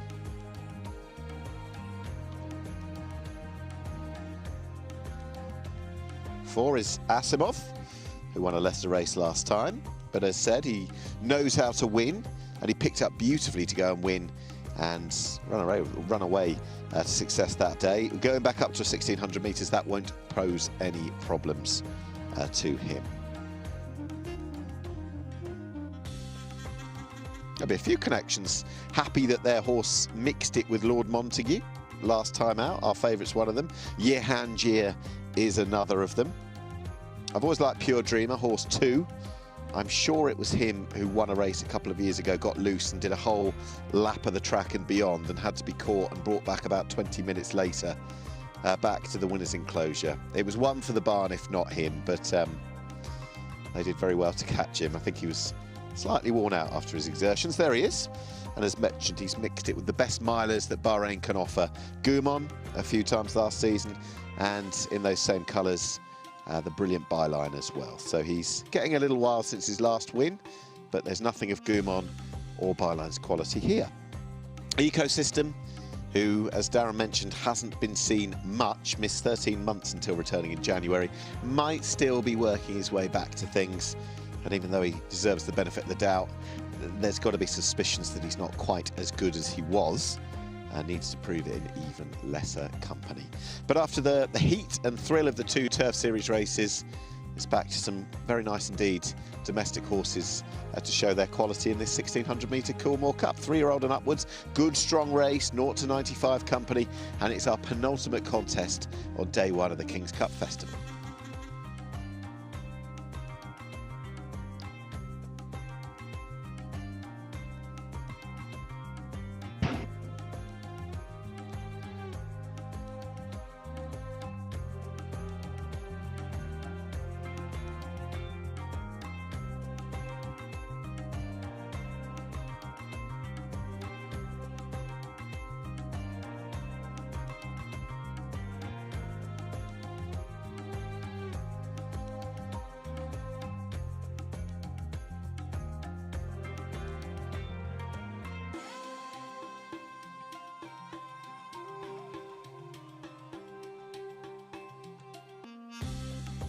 So they are going into the stalls for the 7th race, the Coolmore Cup, over 1,600 metres, a mile. The trip here for this 8-strong lineup. Mr. Irrelevant would be the favourite on the international markets. Neil Callan looking for another winner on the card, a 4-timer. And still a couple more to go in. Brooklyn 99 goes forward. That's it. They are all in. They're ready and they're off. Racing over 1,600 metres and away smartly was Mr. Irrelevant, followed to the wide outside by Ecosystem with the black sleeves, black cap, Burdette racing keenly. Away alertly was Pure Dreamer, who's edging over to that running rail. They go on down the back and it is Ecosystem, Mr. Irrelevant, Pure Dreamer. The one on the wing to the right is Burdette. Handy in the red cap is Jehangir as they form their early order. Brooklyn 99 is up along the inside running rail in mid-division. Ramazan is further back and Asimov is the trailer. So it is Ecosystem taken on by Burdette. Pure Dreamer just in behind them now, getting a toe. A length and a half away from Mr. Irrelevant, rather keen for Callan. On the inside, Brooklyn 99, followed by Jehangir, Ramazan and finally Asimov. Coming down the side of the course, Ecosystem cornering in the hands of Benoit de la Sayette, followed by Burdette and Stefan Lejage at the 600. They're being chased by Pure Dreamer, who's angling to the outside. Brooklyn 99 between horses. Mr. Irrelevant certainly in the clear. Then Ramazan, Jehangir disputes last with Asimov. Inside the final 400, Ecosystem is the one kicking for home, leads by just over a length. Pure Dreamer in second place. And now Mr. Irrelevant tries to go through the gears. Brooklyn 99 on the inside. Ecosystem from Mr. Irrelevant, Pure Dreamer into the final 100 metres. Ecosystem in front. Mr. Irrelevant switches the far side. It is Ecosystem from Mr. Irrelevant, Pure Dreamer. They're 1, 2 and 3 and it'll be close for 4th. Brooklyn 99 involved with Jehangir. So Ecosystem has won. The Coolmore Cup goes to number 3. Ecosystem, Benoit de la Sayette. And these connections we see with some of the winning machines here in the kingdom. Well, Ecosystem has had a light campaign. He returned from a lengthy absence. That was back in January. And Benoit kicking there off the turn, front running today. Number 3, Ecosystem has won it for Mohammed Khalid, Abdul Rahim, Haider Ibrahim, and Benoit de la Sayette. Mr. Irrelevant tried to quicken it, tried to go through the gears, switched in the closing stage, but just couldn't get to Ecosystem, who was too strong. Provisionally, those numbers: first, number 3, Ecosystem; second, number 5, that was Mr. Irrelevant; third, number 2, Pure Dreamer, and it'll be a photo for 4th between I'm hearing that number 8 has got 4th, that's Brooklyn 99, and 5th number 1, Jehangir. So, confirming the result of the Coolmore Cup, first number 3, Ecosystem, second number 5, Mr. Irrelevant, third number 2, Pure Dreamer, fourth number 8, Brooklyn 99, and 5th number 1, Jehangir. 35281, 35821, and what a winter it has been here in the kingdom for Benoit. 15 winners now on the board, and at the moment in a nice second position in the Jockeys Championship. And I think he was probably getting a little bit jittery that a certain Neil Callan was farming winners. Not having any of that. 15, well done indeed to Ben. I thought that was a superb ride as well. Notwithstanding the horse is a back-class act, we know that. I thought that was still a very, very good ride, and an astute judge of pace from a very, very early stage in that race to go and seize that and make his own luck on Ecosystem, who's won for the first time in over 2 years. At this fixture 2 years ago, he was running in the Al Methak Mile. He's a previous Turf Series winner, or Turf Series race winner. He's top class as regards Bahraini horses in the past, and I thought that was a really strong ride and a good performance all told. I'm looking forward to hearing from Benoit.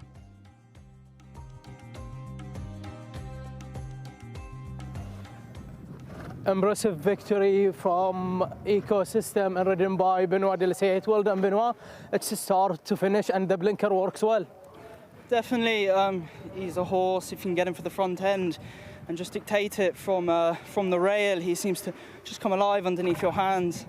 Look, he's been a frustrating horse. We just haven't seemed to get him right all year. But look, he came good in his coat 2 weeks ago, and his work's been very good at home.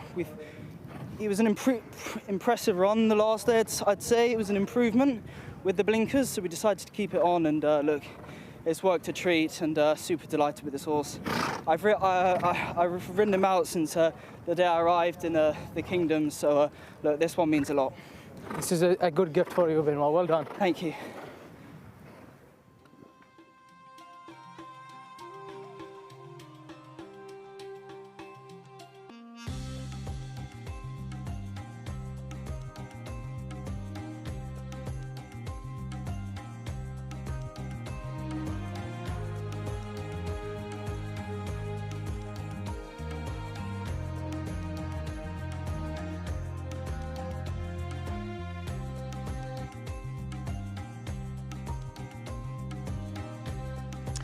Yeah, so there is the winner, as Nick was saying, Ecosystem.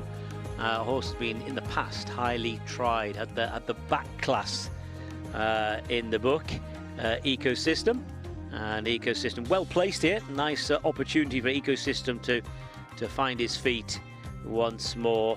Ecosystem for Heidi Ibrahim, Mohammed Khalid Abdul Rahim, and Benoit de Lesseat. And by golly, Benoit has certainly enjoyed his winter here.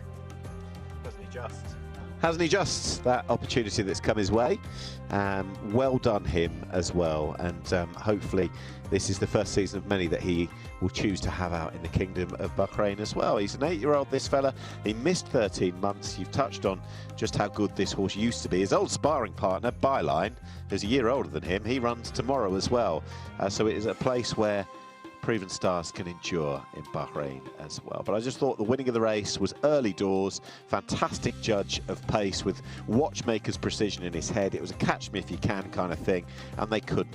And as I said, you make your own luck when you go and ride like that. There's no kind of feeling of what if. I think is probably the way to do it. I think he got it completely spot on, didn't go too hard, but seized the initiative early. And I think Benoit takes a lot of plaudits on a well-established horse, but one who looked a little in the wilderness prior to today.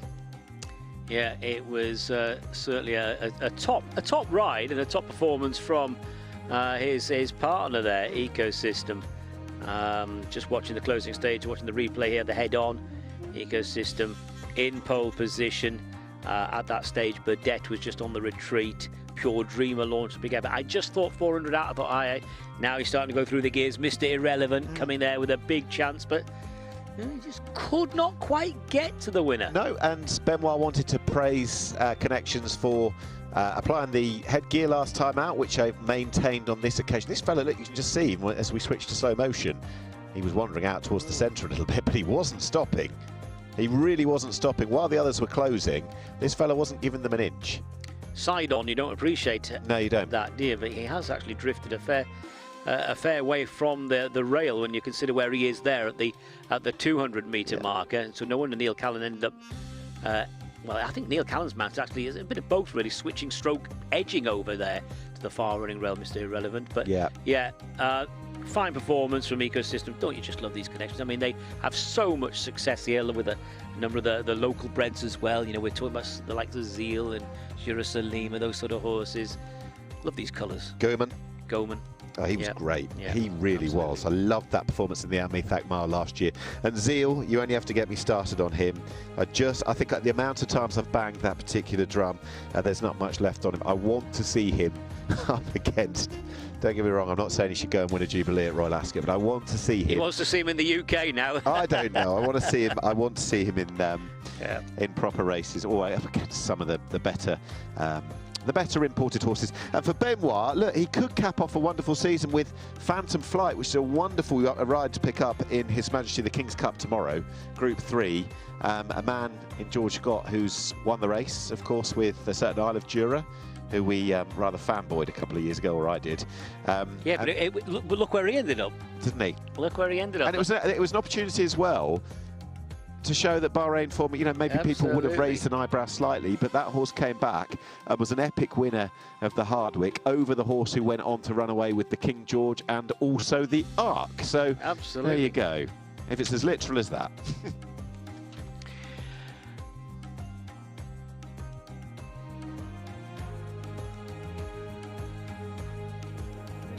Joining me now, the assistant trainer, Mohammed Haider, who won the Coolmore Cup with the Ecosystem. Mohammed, well done. Great to see Ecosystem back to the winner enclosure. Yeah, very happy to see this horse back to winning races again. He was a horse that have some issues in the stalls last year, so we tried hard with him this year to make him focus again on racing.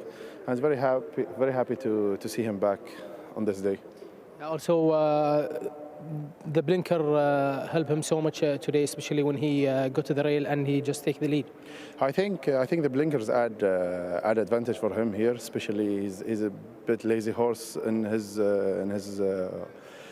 works. So it's well done to Benoit to ride him this style and advise the blinkers on him. Enjoy that one, Mohammed, and well done. Thank you.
Let's take the result of the Coolmore Cup now, and it is as follows. First, number 3, Ecosystem. Second, number 5, Mr. Irrelevant. Third, number 2, Pure Dreamer. Fourth, number 8, Brooklyn 99. And fifth, number 1, Yehangia. The distance is 1 length and 1 1/4 lengths. That's 1 length and 1 1/4 lengths. Time there, 1 minute 33.01. 1 minute 33.01. That result then is official. They have weighed in.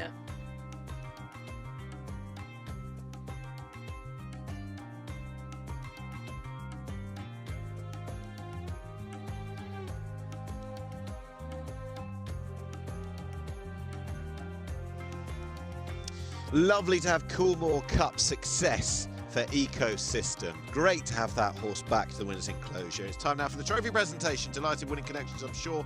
And the Coolmore Cup presented by Sheikh Salman bin Rashid Al Khalifa, Rashid Equestrian and Horse Racing Club High Committee representative, International Racing, none more so than Coolmore, of course. And presenting to owner Mohammed Khalid Abdul Rahim. Well done for the perseverance, bringing him back after such a long time. Ecosystem is back. Congratulations to all.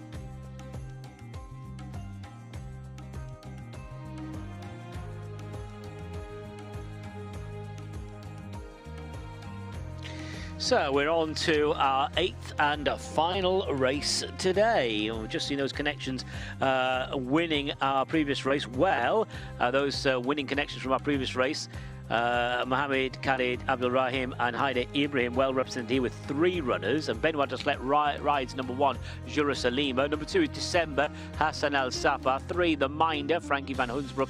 4, Moja Abdullah Faisal. 5, Al Yatim, Abdul Rahim Jassim.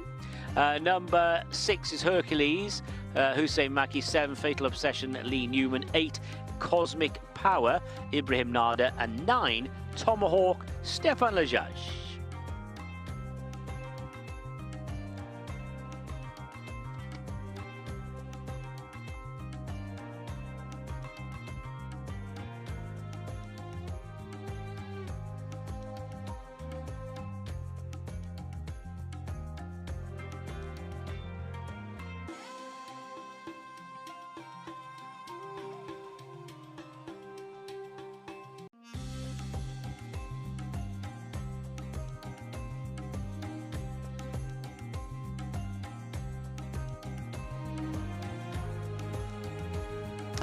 So, horses are in the parade ring for the 8th and final race, the BBC Studios Cup. 2 of them have a really interesting matchup from last time. Jerusalema, number 1, who we'll come to, and number 2, December, who just beat Jerusalema last time and is slightly worse off, consequently, at the weights. I think getting first run was key, and I'd be slightly favouring Jerusalema to reverse that form. This is number 4, stable companion of Jerusalema. This is Moja. Now, Moja won 2 outings back, beating Pisces and Mr. Dollar by a half length and a head. That was over a mile. So Moja already a winner at this season, and this is a horse that actually won over further as well in the past. Moja, number 4. Versatile won that one, seemingly. Twin trips, Al Yatim, number 5, down the field behind December last time, albeit not beaten all that far. I'd judge more on the January, not to be confused with the horse name, the January month form, winning early on in the year, just touched off by Yatab at the Crown Prince's Cup meeting late on in that month as well. So we'll see what more can come from Al Yatim.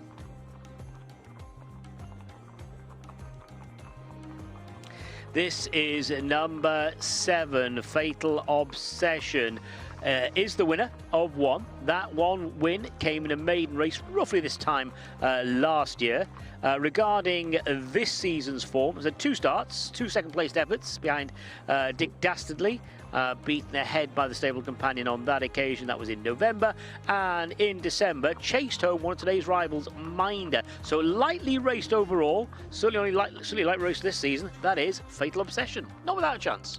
Number 8 is Cosmic Power, and Cosmic Power is around about 3rd choice in on the market for Daniel and Claire Kubler and the Al Adiyat Silks for Ibrahim Nada, who won the 2nd Turf Series race today. Now, 1 from 5 altogether, only once seen though this season. quite a bit to prove on that effort, would need a sizable step forward, but don't rule it out.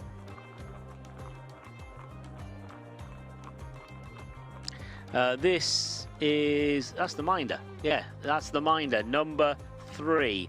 And the Minder was a winner, beating Fatal Obsession. We've already alluded to that form, haven't we? The Minder beat Fatal Obsession in December. That was over this trip as well, winning by a length that day. The Minder returning from a bit of an absence. Only had the one run this season. Interesting runner.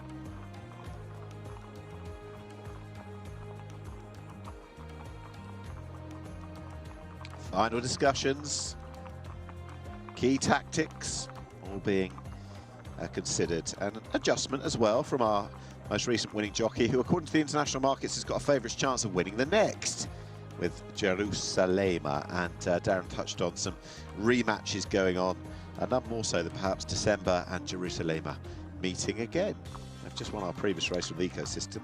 They might win the next with Jerusalem. Favourites chance according to the markets, Darren. Yeah, absolutely. So well represented, this team then. Jerusalem, Moja and Al Yatim. Horses in the paddock for the BBC Studios Cup for the locally bred thoroughbreds, going 1,800 metres.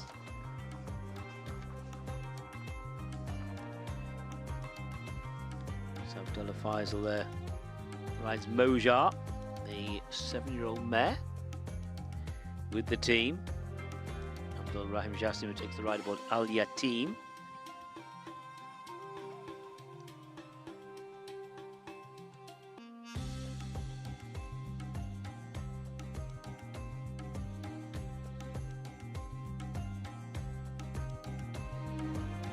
It was interesting looking at the market. I didn't necessarily think that Jerusalem would be as clear as it is going into today, but is your very strong market leader, and according to international markets is the one that's being backed largely, with the exception of all others. There's been a little bit of support perhaps for the Minder, but I thought there was a little bit more depth than perhaps we've seen, but that could all change in a few moments. 3 from 13 Jerusalem as Benoit de la Sayette, 15 wins for the season, including some key wins, goes to find his trusty steeds.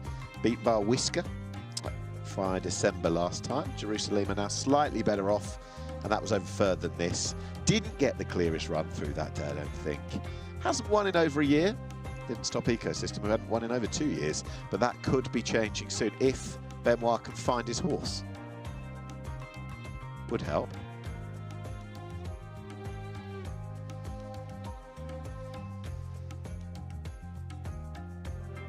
Very good talker. Most of the modern jockeys are. Yep. That's not to damn them with faint praise, but there's a sort of modern breed of jockey, particularly in the UK. You just know that you are going to get not just an answer, but a really considered one at that, and I love that about them. It's all part and parcel of the job nowadays, isn't it? Yeah, it is. It is. The media training. Yeah, might get some myself one day. Cosmic Powers Free Sweating, number 8, got quite warm. And that is Cosmic Power on the way down to the start, bidding to give the team Al Adiyat Racing, Daniel Claire Kubler and Ibrahim Nada another nice winner on today's card. This is a horse who's only had the one start this season, and that was behind Barak. That race was back in January when Cosmic Power finished behind Barak, was finishing 5th of 6 in the Derby. Beaten a fair way. That was over 2,000 metres. This is a different ball game, different trip, and was coming along nicely last term, Cosmic Power. There's 4. That is Moja. Finished last of 6 a week ago, albeit in a significantly better race than this, and won a 1,600 metre race the time before. She got an overall profile of 4 wins from 20 runs, but as Darren said, underpins quite a strong hand for these connections. 2 going down as well, that is December. It beat Jerusalem in that key form race last time. There are a couple of these that we haven't seen yet, including Tomahawk, horse 9, who broke the maiden at the 8th attempt last time. I thought Stefan Lajage gave that horse a very good ride indeed. There's Al Yatim on the way out. They are great colours as well, aren't they? Right, there's Tomahawk. and that is Hercules as well. Hercules, who won the Bahrain Derby 2 years ago, and has picked up a brace of successes since then, but nothing in over a year now. And recent form wouldn't be much to recommend. And I thought the one at the back, Tomahawk, Stefan gave a really good ride to last time. Lovely ride off the front end, looked like getting swamped, but had got more than enough, more than a good bit to spare. So after finally winning at the 8th attempt, is worth a go at something a little deeper, and this is that.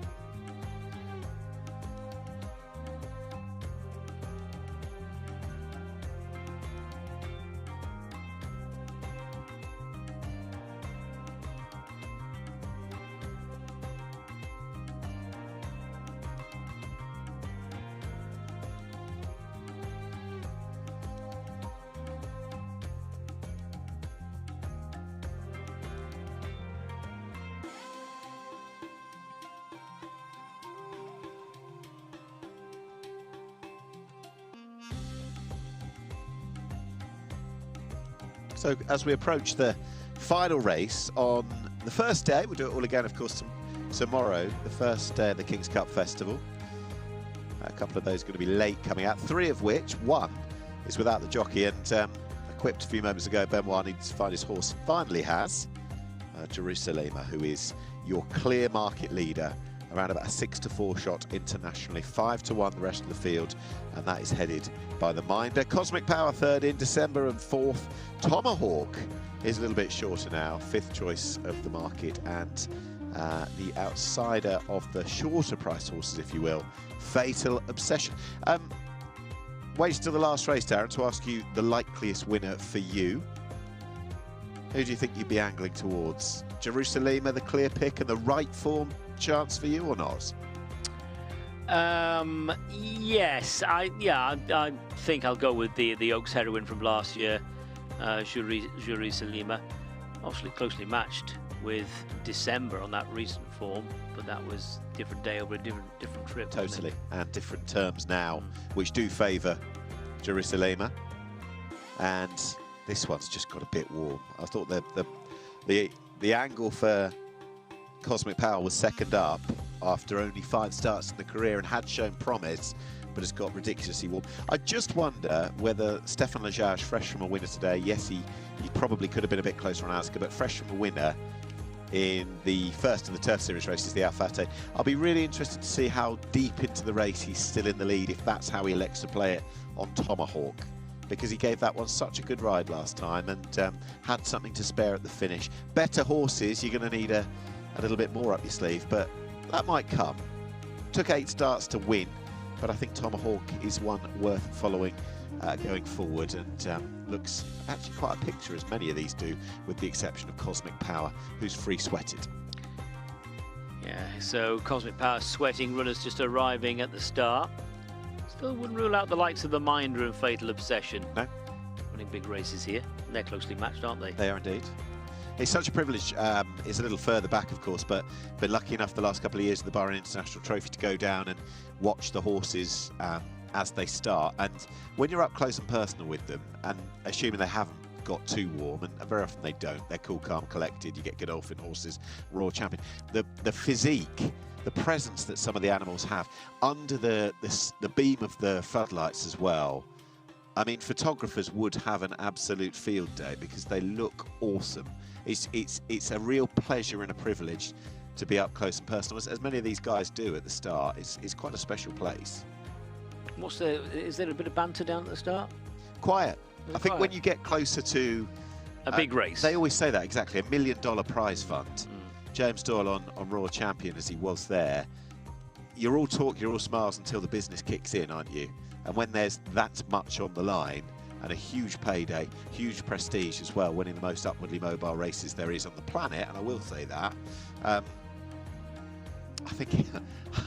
think the joking goes aside for maybe 2 or 3 minutes. It's funny, I always remember Richard Pittman, ex-jockey, broadcast of the BBC, saying something along those lines when talking about the weighing room atmosphere at Aintree on Grand National Day. He said jockeys completely changed personality. The bubbly ones became quiet, and the quiet ones were the ones doing the talking. He said it's just funny. It's just a totally different atmosphere. Yeah, I wonder how some people. I once heard the phrase that pressure is for tyres, and I don't necessarily believe that, because I think that you probably everybody channels it and feels it in a different way. Anyway, over to you for the last. Right, okay, the BBC Studios Cup. Over 1,800 metres. 8th and final race. What's been a wonderful evening sport here on Turf Series Finals Day. Big meeting coming up tomorrow from the Kingdom with the King's Cup races tomorrow. So let's have a look at the runners then as they move up. There on his toes a little bit, Al Yatim. This is Jerusalema, looking rather calm. Jerusalema and Al Yatim going in. White cap, white sleeves of December. Hercules and Cosmic Power. That's Cosmic Power. There's Hercules, purple and white jacket. Hussein Maki in the saddle aboard Hercules. Fatal Obsession still out of line as well. Lee Newman is aboard Fatal Obsession. We're watching Hercules. So Hercules going into stall number 4. December. Still waiting to go in. December to go into stall 6 and will be the last one to load for the BBC Studios Cup race 8 here in Bahrain. And that's it, they're ready. 1,800 metres in front of them. Ready to jump, and they've jumped. They're racing. Quickly switching to the rail is Moja as they head towards the turn, the first turn, which is a short hop from the start. Hercules smartly into stride, wide outside. Tomahawk taken forward by Stefan Lejage. Cosmic Power not settling at the moment for Ibrahim Nada. Around the first turn, it is Tomahawk dictating the early fractions. Cosmic Power, Hercules pulling hard as Al Yatim now steps into a prominent role and goes widest of all as they pass the 1,400 metres. So down the far side, Al Yatim, Tomahawk, Hercules, they're the leading few. Cosmic Power just in behind, and then Moja is on the inside running rail. The Minder is in a mid-division with Jerusalema to the outside, and place in front of Jerusalema at the moment is December. Very well bunched, down the back they go, and it is Al Yatim and Tomahawk, Cosmic Power, Hercules. They are being followed by Moja on the fence, the Minder, December, Fatal Obsession, and Jerusalema. But the leader is Tomahawk and Al Yatim. Tomahawk, Al Yatim. Hercules has not settled at all. Cosmic Power is to the outside, then the dark blue jacket. December is 3 off the fence, then the Minder, followed by Moja as they turn in. Jerusalema to the right. Fatal Obsessions last of all. The Minder's currently behind horses, heading down to the last 400. Stefan Lejage goes for home aboard Tomahawk. Cosmic Power driven in second place. Here comes Jerusalema, then Hercules, followed by Al Yatim, heading now inside the final 400. Tomahawk the leader. Here comes Jerusalema. Cosmic Power's running on into the last 200. It's Tomahawk from Jerusalema and Cosmic Power. Tomahawk trying to see it all out. Tomahawk all out from Cosmic Power and Jerusalema. Tomahawk clinging on for dear life. Clings on. Tomahawk the winner. Cosmic Power second. Jerusalema third, and Hercules is 4th.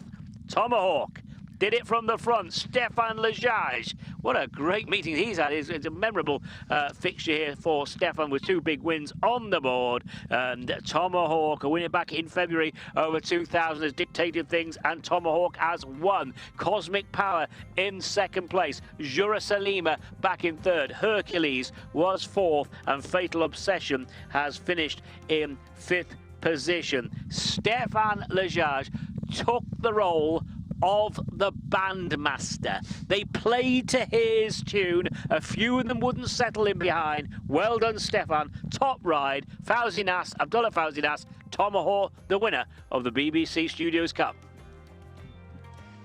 Loved that. I thought that was an excellent ride once again. We were talking beforehand just how deep into the race Stefan would have this horse on the front end. Could they catch him? Better opposition than last time, but I felt like he had plenty up his sleeve last time. And clearly it's been a turning point. Going and winning last time out has got a lovely symmetry.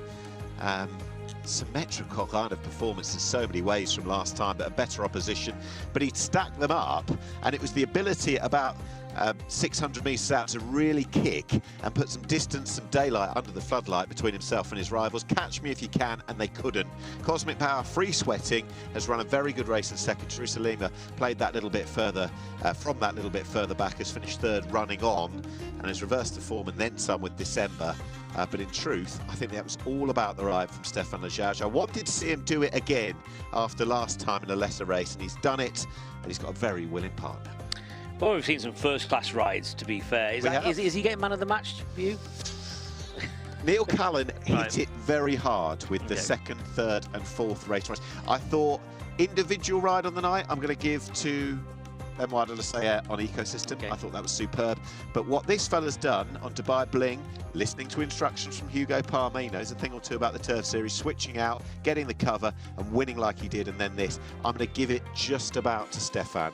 I'm sure he'll be delighted. It's a tough one. We've had some fine performances Score here. draw then, okay? Yeah. Because he maybe had a little bit too much to do on Ascar, so it's a toss-up between him and Benoit, but Neil Callan wins the ultimate prize at most on the night. How about that for a diplomatic answer? Yeah, sit on the fence, why don't you? Right, here is NASA. Let's hear from the man himself, Stefan.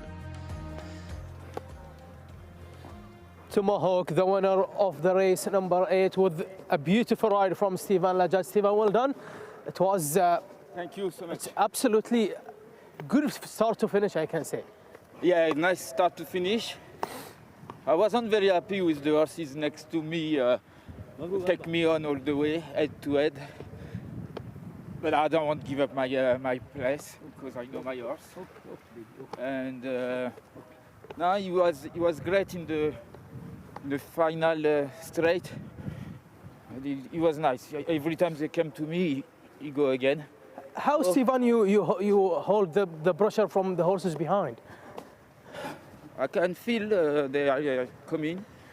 I think I made a great move to start early at the straight because my horse is kind of a long acceleration, not a turn of feet.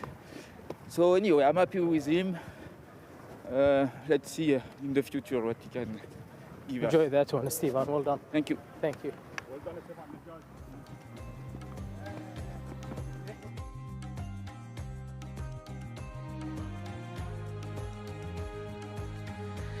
So the provisional placings of the 8th and final race on today's card, the BBC Studios Cup. First, number 9, Tomahawk. Second, number 8, Cosmic Power. Third, number 1, Jerusalem. Fourth, number 6, Hercules. And fifth, number 7, Fatal Obsession. And there is the winner coming back for Abdullah Fawzi Nas. Fawzi Nas with another training success. We'll credit Fawzi with that one. He's top of the Trainers' Championship. Well, a massive one tomorrow for All Connected. They've got the ridiculously popular and talented Caliph, Stefan Lajaj, and Fawzi Nas in the King's Cup, a horse who we know how good he is. German Group 1 winner, French Group race winners, done well in Hong Kong, Saudi, and of course in home territory just around the corner from where he's training Bahrain. But stepping up in trip, continuing to do so, that's really interesting. He's also got Grand City Hall in the sprint, and well, that's it as regards, no, and Athan, I beg your pardon, in the Al Mithaq Mile. So Stefan, with the big one being Caliph, he'll be back for more tomorrow. So there is Stefan about to weigh in after our 8th and final race. And we're just watching the replay here. Lovely ride, wasn't it? Absolutely. So rhythmic, and just, you know, it's the ability, I certainly when I watch it, I'm no rider, never have been, never will be, but it's the ability to get the horse quickening without any sort of jerky, sudden movements. It's rhythmic, and he's gone through the way that he switched his hands as well. Crack with the whip on the left, on a couple of occasions, and again it's another example on a track that can favour you being on the front end. We saw that with Ecosystem. We saw the benefit of giving a well-timed ride, well-judged ride on the front end, and Stefan, much like Benoit earlier in the day, has done the right thing. Just doing enough there towards the finish. I just feared for him just momentarily inside the last 200 metres. I think I just used the word all out. Yeah. Because they were really coming there and attacking, but all credit to Tomahawk, who kept finding for Stefan as well. Probably feels like such a long couple of 100 metres or so. But it's when he kicked 400 out. And he was controlling it at this speed. He was very much the bandmaster, wasn't he? Yeah. He played he just got them at it, turning into the straight. he steadily turned the screw. You can see there on the side-on shot, really quickening. He took a couple of lengths out of them. 600 he was controlling, 400 he kicked, and from there on in, it was a case of catch me if you can. But if you've judged it right and you've got enough ability underneath you, they won't do it. They won't be able to close. And although they got close, Stéphane Lejage at the double today in 2 key races.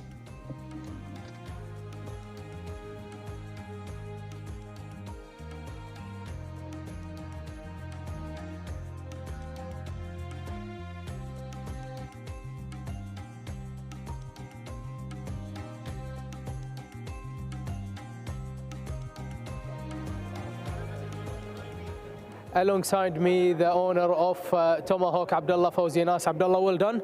It seems to improve after the last time out one. Yeah, he's a nice horse. He came from a nice win last time. He had a good break from his last race, and he was impressive today. It was a good ride from Stéphane. Yeah, he ride him as usual. We saw him in the races, start to finish, and he liked to take the lead. And with the hand win today, seems no issue for him. Yeah, he's very well bred also, so he'll get longer distances hopefully. He's a full brother to Sabrina, who was a champion. So hopefully he'll improve in the future races also. Enjoy that, Abdullah, and well done. Thank you very much.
So let's take in the result of the finale, the BBC Studios Cup Race 8. First, number 9, Tomahawk. Second, number 8, Cosmic Power. Third, number 1, Jerusalema. Fourth, number 6, Hercules. And fifth, number 7, Fatal Obsession. A neck and half a length, the margins. A neck and half a length. 1 minute 51.07. 1 minute 51.07. The official time winning horse. And they have weighed in the final race.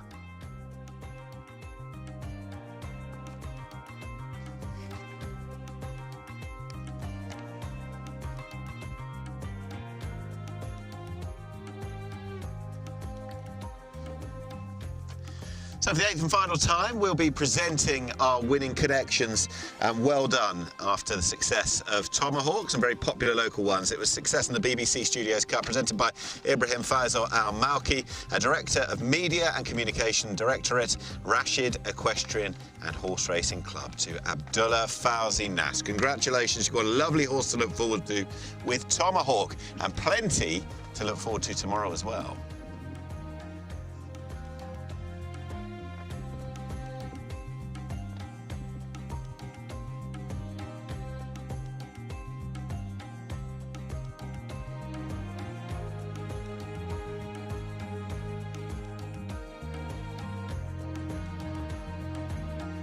So we are halfway there at the end of this prestigious festival here in the Kingdom of Bahrain. The King's Cup, appropriately enough, flashes up. That will be the big race to look forward to tomorrow. His Majesty the King's Cup, Group 3 race, 400,000 US in the prize pot. Sovereign Spirit looking to back up.